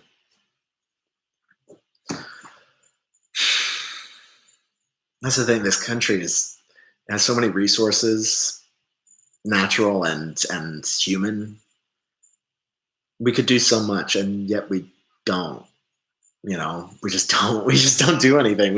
We aren't prepared. We don't have emergency funds. We're not really ready for anything. And so when things get bad, it's chaos. It's panic. I don't know.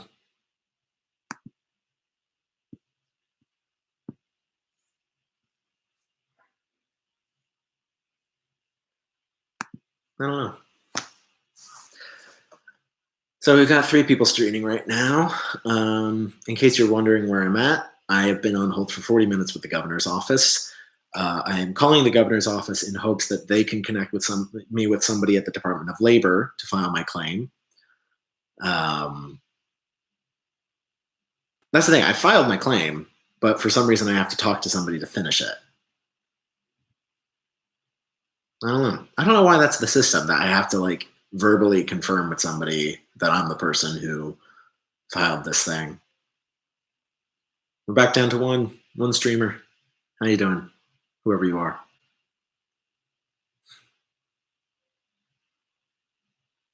I should probably watch more movies, since I have the time. I think the last movie I watched was True Stories, the David Byrne movie. That was really good. I really liked that. It was really weird, which is fun. I'm not sure I fully understood it, but I think that's kind of a good thing. I don't mind that. I don't mind not understanding what I'm watching if I feel like the person who made it knows what they were talking about. I don't know. I went on a David Byrne kick for a few weeks recently. Maybe I should start watching more of his stuff again.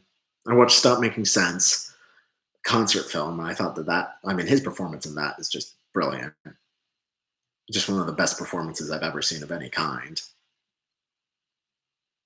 I really liked in True Stories how he was like this omniscient narrator who didn't know everything that was going on. Maybe not omniscient, but omnipresent narrator who didn't fully understand what was going on, and who would still talk to people like casual conversation, but then would just pop up places you wouldn't expect. That was cool. And I think David Byrne is really well suited to that sort of role because he has that sort of alien glazed look sometimes where it feels like he's looking right through you. Yeah, David Byrne's awesome. I guess that's partly the autism. I believe he has Asperger's. Yeah. But yeah, he's brilliant. David Byrne, love him. Been listening to a lot of Talking Heads.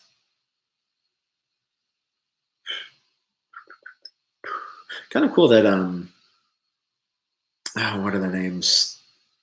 Chris France and his wife, the bassist for Talking Heads. She's so talented, and I always forget her name, which is pretty sexist. What's her name? I'm gonna look it up, and then I'm gonna kick myself because I know her name.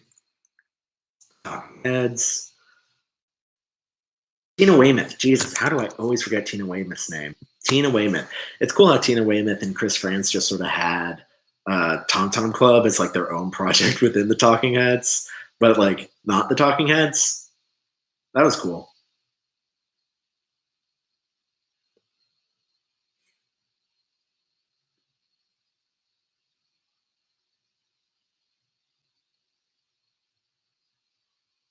I don't know. So we've been streaming for an hour and a half, and I have yet to talk to anybody on the phone. I've talked to you all, obviously, all one of you. I think we peaked at 4 for a second there. That was really cool. That was fun. I don't know. I feel like I want to give up, but I also want to prove a point.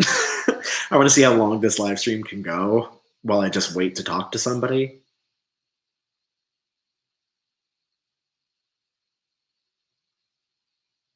Because I feel like that's kind of the point of this. It's not any one moment in the live stream. It's just the sheer length of the live stream that proves a point.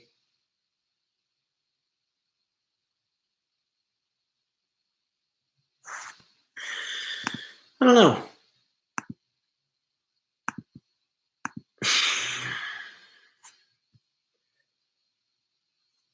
Yeah. I guess today's April Fool's Day. That's fun. I don't know. I've never really gone for never really gone in for April Fool's Day. My brain just doesn't think that way, and I've never really found pranks that funny.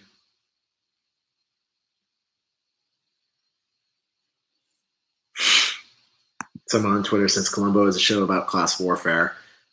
I guess that makes sense. I mean, Columbo's definitely coded as working class, even if he's a cop. And then most of the villains are coded as upper class.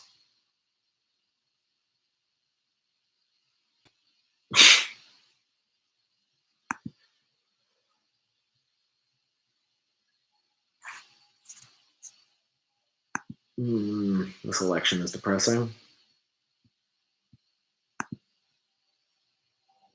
I don't know. I definitely don't think Bernie should drop out yet, but yeah, I mean, isn't that the whole premise of politics? I don't know. Still on hold with the governor's office, trying to get an agent. I don't really know what to do. I mean, if I can't get unemployment, I don't want to. I've had family members offer to loan me money, but I just really don't want that because I know they can't afford it. My family's at that economic strata where they could lend me money, but they'd be sacrificing something themselves. Um, it would be coming out of their retirement. It would be coming out of their rainy day funds that are already pretty drained. I really can't stomach the idea of taking help from them when I know that they don't have enough already. You know, maybe I shouldn't feel that way. Maybe it's just pride. I mean, financially, I've been supporting myself since I left school. I borrowed money from my sister in January when I was unemployed, which was one of the hardest conversations I've ever had to have. Not because like she was great about it. She was so kind, but I just felt awful. I just felt like a failure.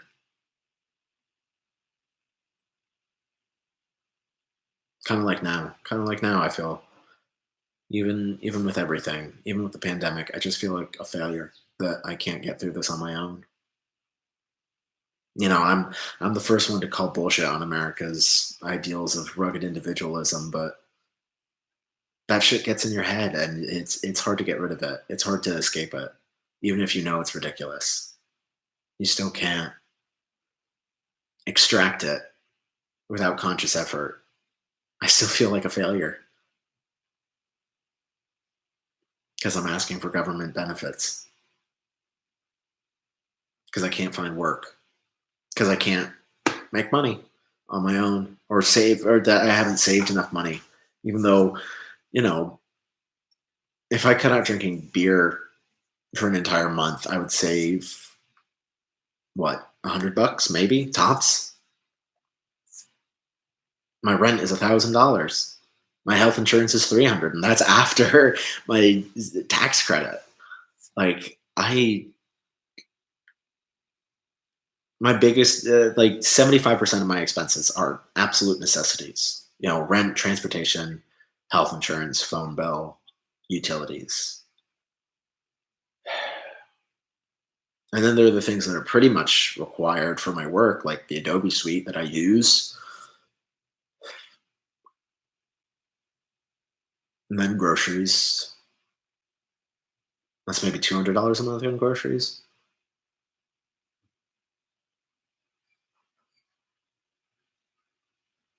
Well, actually less, like 100 to 150. And then By the time I'm through that, there's just nothing left. You know? There's, you know. Oh well. My roommate walked by.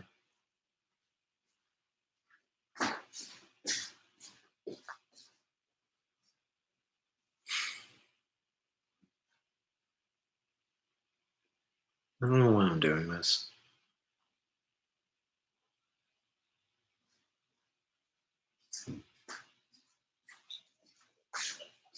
Still on hold.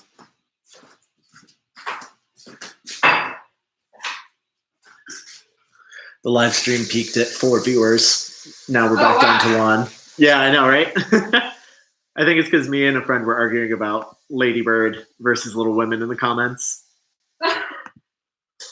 Yeah.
So I don't really know what to do.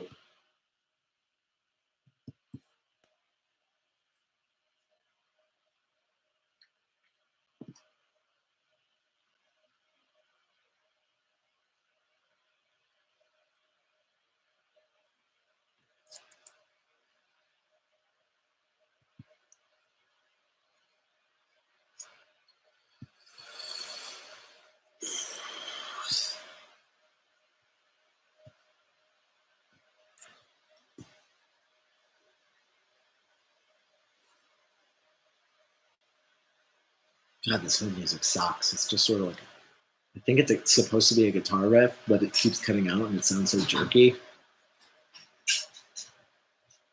Here, I'll play it for a bit. Available agent.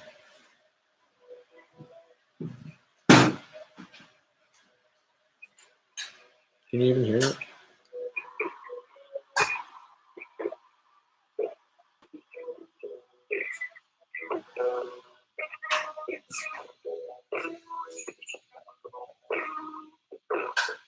If you would like to leave a voicemail, please select 1. Otherwise, please remain on the line for the next available agent.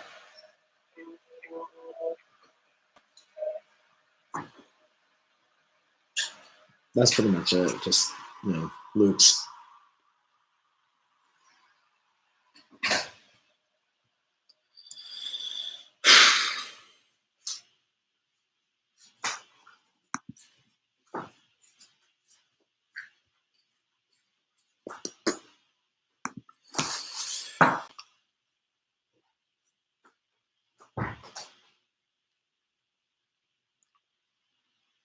Maybe I should read a book while I do this. I could just read it out loud to you guys.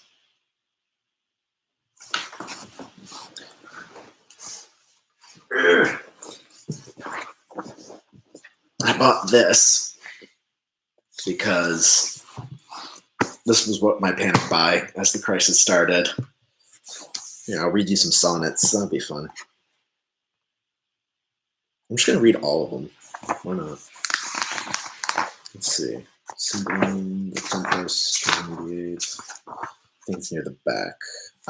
Nope, that's Lucrece.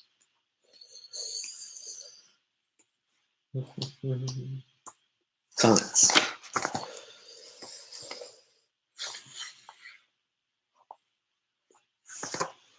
All right. So I'm just going to read all of Shakespeare's sonnets now from this book.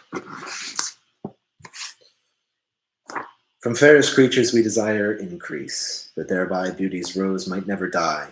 But as the ripper should by time decease, his tender air might bear his memory.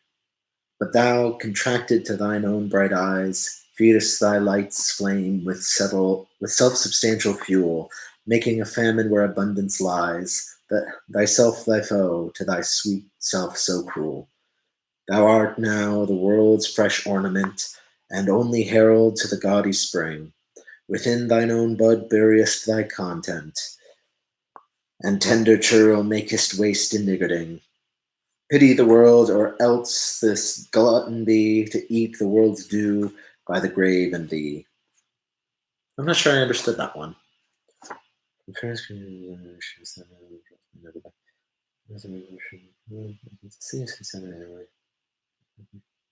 Yeah, I don't really get that. I don't know. That's number one. I don't know why they're ordered in this number. But when 40 winters shall besiege thy brow and dig deep trenches in thy beauty's field, thy youth's proud livery, so gazed on now, will be a tottered weed, of small worth held. Then being asked where all thy beauty lies, where all the treasure of thy lusty days, to say within thine own deep sunken eyes, where were an all-eating shame and thriftless praise. How much more praise deserve thy beauty's use, if thou couldst answer, this fair child of mine shall sum my count and make my old excuse, proving his beauty by succession thine. This were to be new what made when thou art old, and see thy blood warm when thou feelst it cold. Is that about having kids, or is it about a portrait? I don't really get it. I really like Shakespeare, but sometimes I'm not really sure what he's talking about. Look in thy glass, and tell the face thou viewest, now is the time that face should form another, whose fresh repair if now thou not renewest, thou dost beguile the world, unbless some mother. For where is she so fair, whose uneared womb disdains the tillage of thy husbandry? Or who is he so fond will be the tomb of his self-love to stop posterity? Thou art thy mother's glass, and she in thee calls back the lovely April of her prime. So thou through windows of thine age shall see, despite the wrinkles, this thy golden time. But if thou live, remember not to be, die single, and thine image dies with thee. Seems like most of these have just been like encouraging people to have kids. Yeah, tilt down a little so you can see the book I'm reading.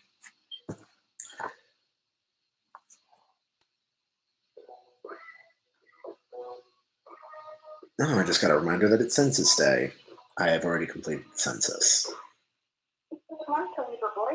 Uh-oh. Duolingo wants me to continue my streak, but to be honest, I mean, I can't really use my phone for that while I'm on hold, so we'll see. That would be fun to do Duolingo on the live stream, but here we are. Up thrifty loveliness, why dost thou spend upon thyself thy beauty's legacy?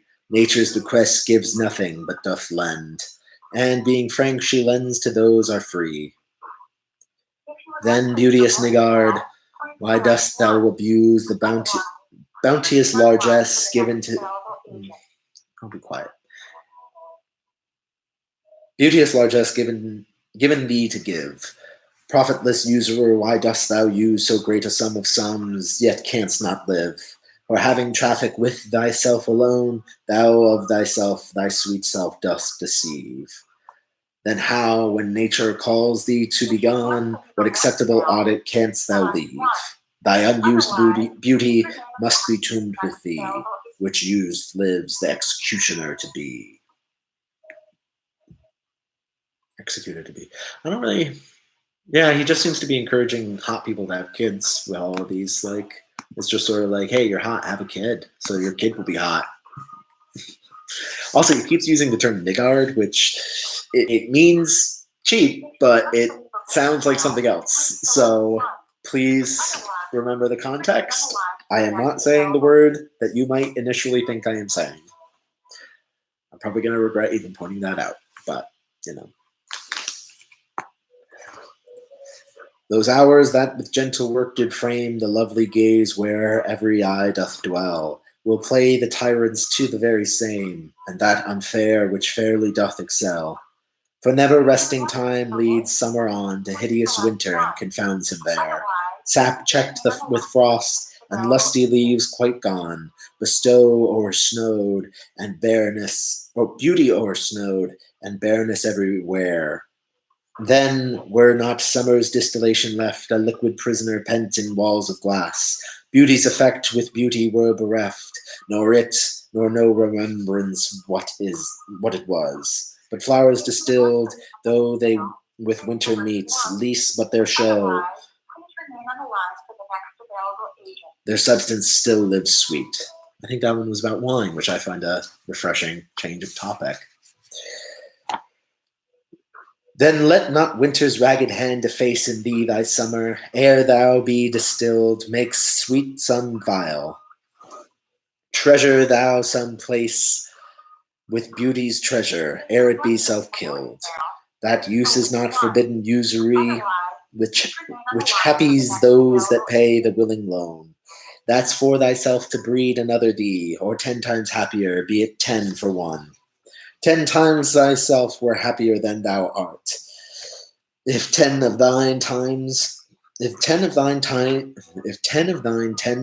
refigured thee, then what could death do if thou shouldst depart, leaving thee living in posterity? Be not self-willed, for thou art much too fair to be death's conquest and make worms thine heir. Again, it seems like a thread of like this seasonal motif as a way of encouraging people to reproduce, which, you know, cool. It's not really what people talk about nowadays, but I don't know. Everybody seemed to be having kids back then. Still on hold, by the way. If you would like to leave a voicemail, please select 1. Otherwise, please remain on the line. Lo, in the Orient, when the gracious light lifts up his burning head, each under eye doth homage to his new appearing sight, serving with looks his sacred majesty. And having climbed the steep up heavenly hill, resembling strong youth in his middle age, yet mortal looks adore his beauty still, attending on his golden pilgrimage.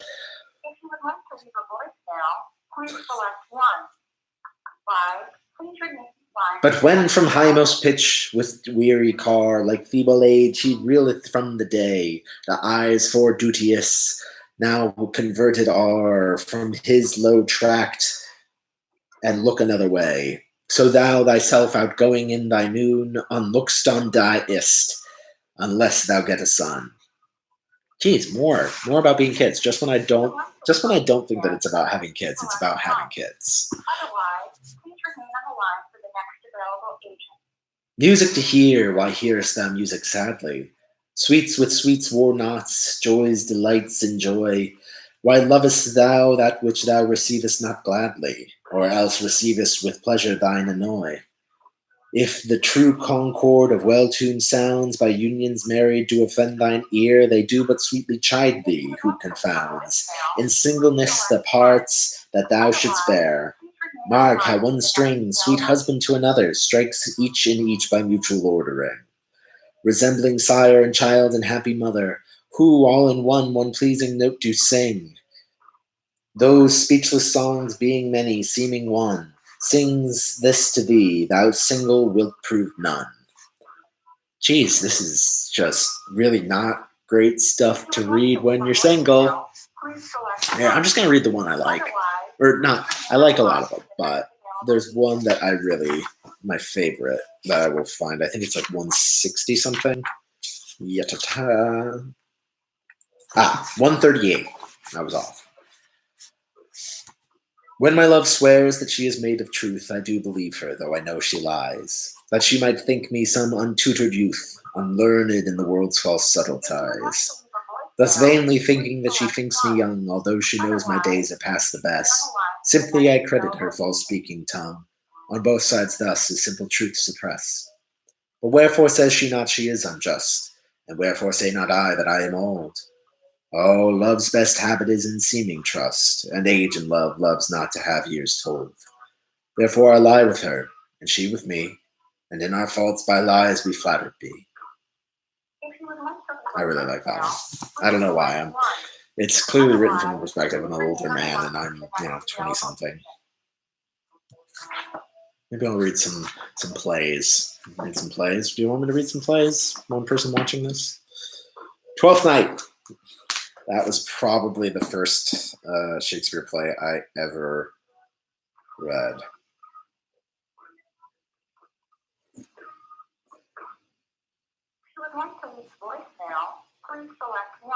I remember we used to have a VHS copy of the film version with Helena Bonham Carter as Olivia, but I don't remember any of the other actors' names. I think Ben Kingsley played the Fool, and Nigel Havers might have played Malvolio, but I don't remember. I could probably look it up, but whatever. If music be the food of love, play on. Give me excess of it, that surfeiting, the appetite may sicken and so die. That strain again, it had a dying fall. Oh, it came o'er my ear like the sweet sound that breathes upon a bank of violets, stealing and giving odor. Enough, no more. 'Tis not so sweet now as it was before. Oh, spirit of love, how quick and fresh thou art thou, that notwithstanding thy capacity receiveth as the sea, naught enters there of what validity and pitch soe'er, but falls into abatement and low price. Even in a minute so full of shapes is fancy, that it alone is high fantastical.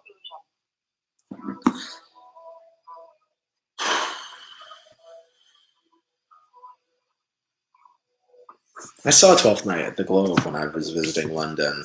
I think Susan Rice was still the artistic director, but I don't know. It wasn't. I didn't really like the version that they did. They cut a lot of important scenes to make way for musical numbers, and they used like queer characters and gendered play as like a superficial aesthetic, as opposed to like an actual aesthetic of what is beautiful and what isn't. So I don't know. Didn't love that.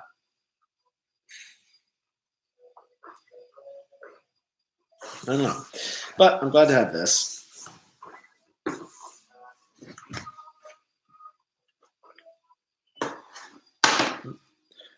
We're coming up on 2 hours, 1 hour and 17 minutes on hold with the governor's office. 1 hour and 17. Shifting angle because I'm going to type. I don't know. Probably going to just tweet that I've been on hold for 2 hours.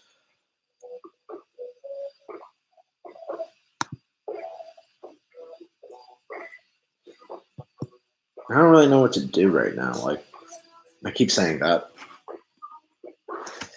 If you would like to leave a voicemail, please select 1. Otherwise, please remain on the line for the next available agent. I don't know.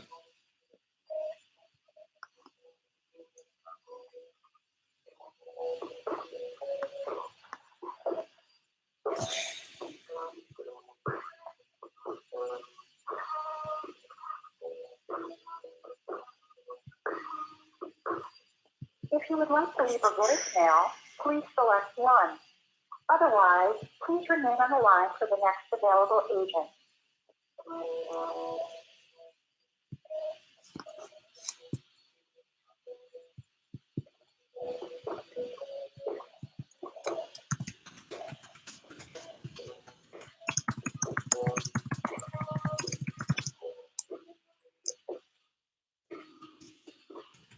If you would like to leave a voicemail, please select 1. Otherwise, please remain on the line for the next available agent.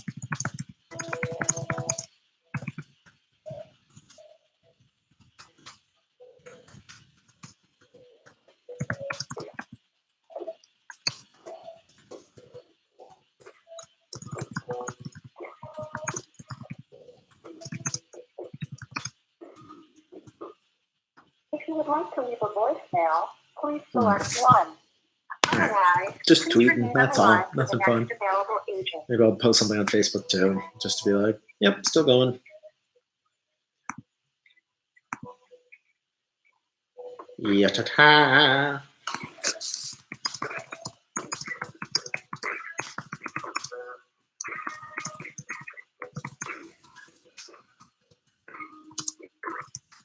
If you would like to leave a voicemail, please select 1. Otherwise, please remain on the line for the next available agent. I'm gonna go back to reading sonnets. That was fun. At least felt like I was accomplishing something. Let's see if I can read all of the sonnets before I get off of hold. I don't know, maybe it's the time I'm calling, but it's like, I don't think that there is a good time, so I don't know. Let's see. Passionate peasants. Otherwise, please remain on the line for the next available agent. Is it for fear to wet a widow's eye that thou consumest thyself in single life? Ah, if thou issueless shall hap to die, the world will wail thee like a makeless wife. The world will be thy widow, and still weep that thou no form of thee hast left behind, when every private widow well may keep by children's eyes her husband's shape in mind. Look, what an unthrift in the world doth spend, shifts but his place, for still the world enjoys it. But beauty's waste hath in the world an end, and kept unused the user so destroys it. No love towards others in that bosom sits, that himself such murderous shame commits. It seems like he's probably writing to one of his lovers to have kids because he's hot. I don't know. I'm pretty sure Shakespeare was bi. Oh man, no one watching. Oh, one person watching. Back to Shakespeare. For shame deny that thou bearest love to any, who for thyself art so unprovident. Grant, if thou wilt, thou art beloved of many, but that thou none lovest is most evident. For thou art so possessed with murderous hate, that gainst thyself thou stickst not to conspire, seeking that beauteous roof to ruinate, which to repair should be thy chief desire. O change thy thought, that I may change my mind. Shall hate be fairer lodged than gentle love? Be as thy presence is, gracious and kind, or to thyself at least kind-hearted prove. Make thee another self for love of me, that beauty still may live in thine or thee. As far as thou shalt wane, so fast thou growest, in one of thine from that which thou departest, and that fresh blood which youngly thou bestowest, thou mayest call thine when thou from youth convertest. The herein lives wisdom, beauty, and increase. Without this, folly, age, and cold decay, if all were minded so, the times should cease. And three score... Hello? Hello, hi, sorry. Hi, sorry, I set the phone down because I was on hold. How are you? I'm calling because I submitted a claim for unemployment insurance today, and the website told me to call the claim center to complete my claim, but anytime I tried to call there, I just got a busy signal. A friend of mine suggested calling the governor's office to see if someone there could connect me. Thank you so much.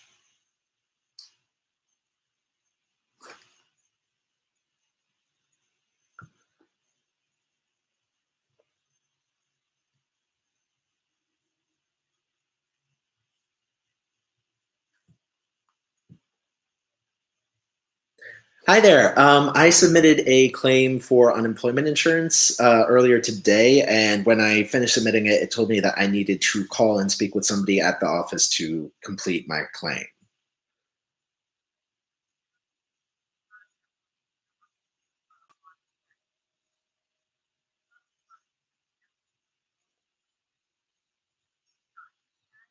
Absolutely. The only problem is that like most of the time when I call, I just get a busy signal. Like I don't even get the menu, and then when I get the menu, it says that no one's available, and it just hangs up on me.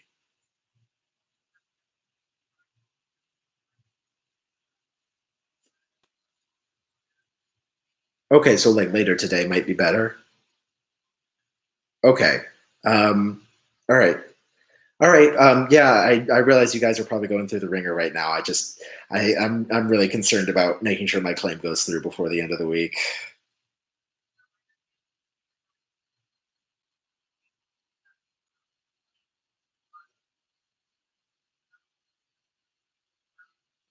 Mhm. Okay. Well, just we really appreciate the work you're doing. Like it's really important right now. So I appreciate you taking the time to just talk to me. All right. So you said what time does the office close? The claim center.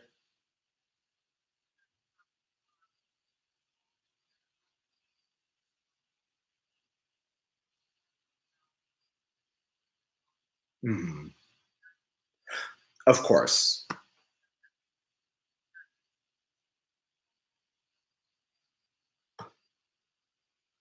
Okay. I really appreciate that. Thank you so much.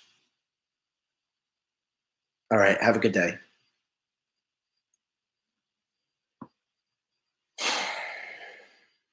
All right. Well, I talked to a human, and they didn't do anything.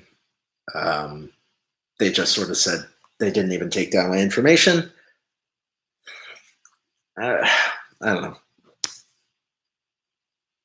I just sort of went into my like nice kid, mama's boy routine of like, oh, I just appreciate everything you're doing. Just because I don't know, I don't feel like getting angry at them would have done anything, but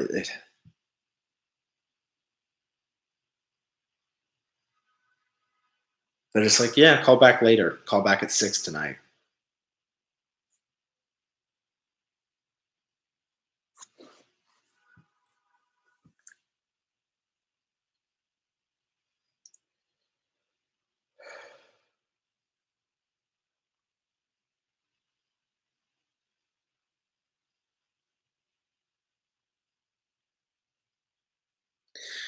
I'm sorry.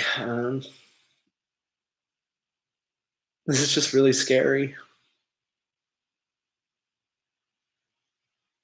And I know like everybody's doing everything they can, but it's just I'm just really scared. And it doesn't I know everybody's scared, but it just seems like the people who are supposed to be helping us and taking care of us aren't.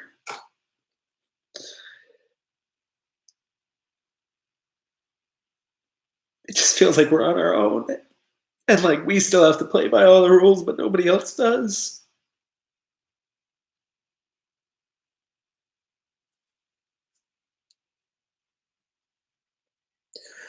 I I would love to just play by the rules and for the system to work. I really wish it did. I really wish I was wrong,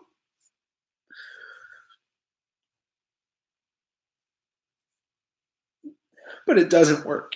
It's not working. I'm trying. I'm just trying to do what I'm supposed to do. Work hard, pay my dues, get a good job, and it's just not working. You know, I don't think my standards are that high for what a good life would be, or what kind of help I expect right now. I'm just trying to do what people have told me to do. Apply for unemployment.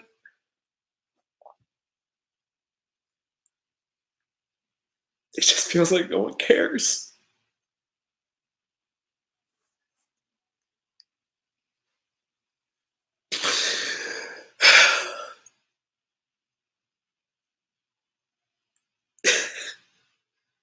I don't know why I'm doing this. Any of this. Calling, asking for help. Because nobody's gonna help. Nobody's gonna help. At least that's how it feels. I don't know why I'm doing this. Why would anyone care to watch? Why does it matter?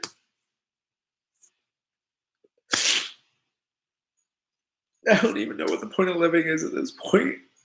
You know, it just seems like every day I'm thinking if I can just get through this, things will get better. And they've just gotten worse. Every day, they've gotten worse. Every day.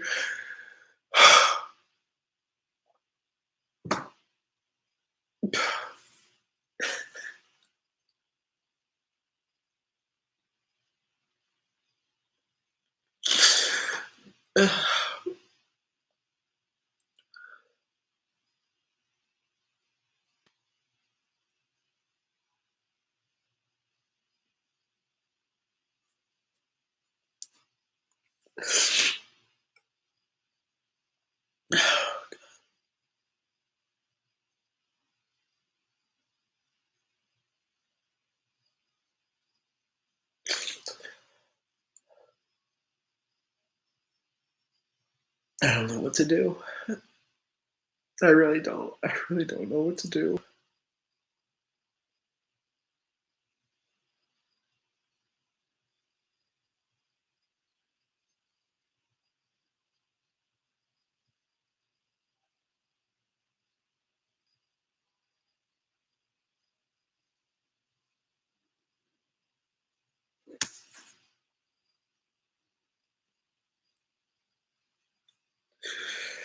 I don't know if I should keep calling or if I should take their advice and just wait until 6 and then call.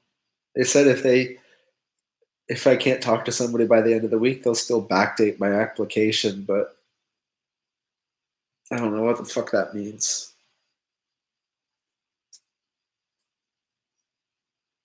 I also just don't trust them. I wish there was literally any government agency that I trusted right now, but there's none. Not the New York Department of Labor, not the governor, not the mayor, not the president, not the Senate.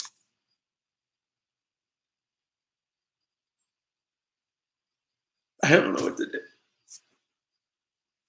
I don't know who to believe. I don't think they know what they're doing. I don't think they know what they're talking about. I don't know what to do.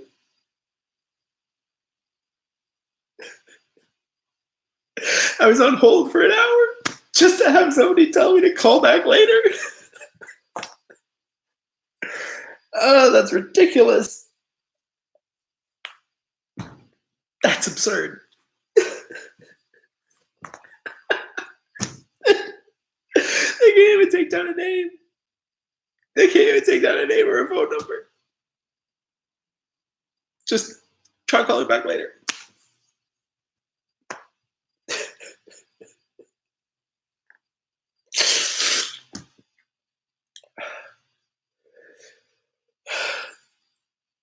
God, I've been barely keeping it together this week.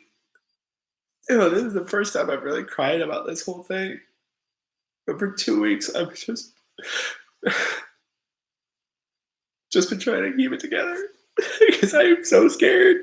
I'm so scared right now.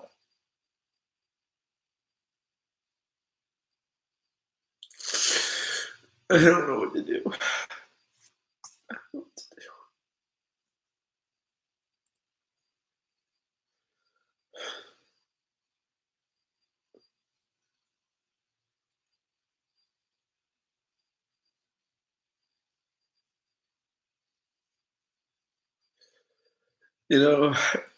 I thought this was really funny when I started this. That I'd just be on hold for hours and hours and hours and finally get to talk to somebody and file my claim. But then, I waited hours and hours and I got to talk to somebody, but they didn't do anything. That's so much worse. That's so much worse than a robot hanging up on me. A human being, just nothing.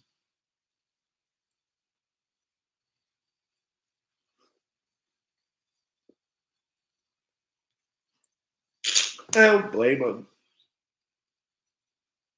but I don't know what to do. I don't know what to do.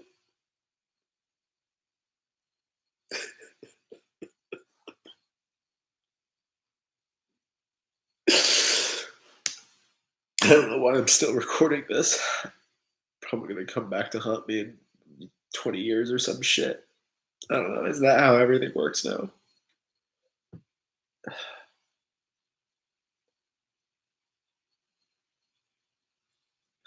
Every day I wake up and I feel more and more dead inside.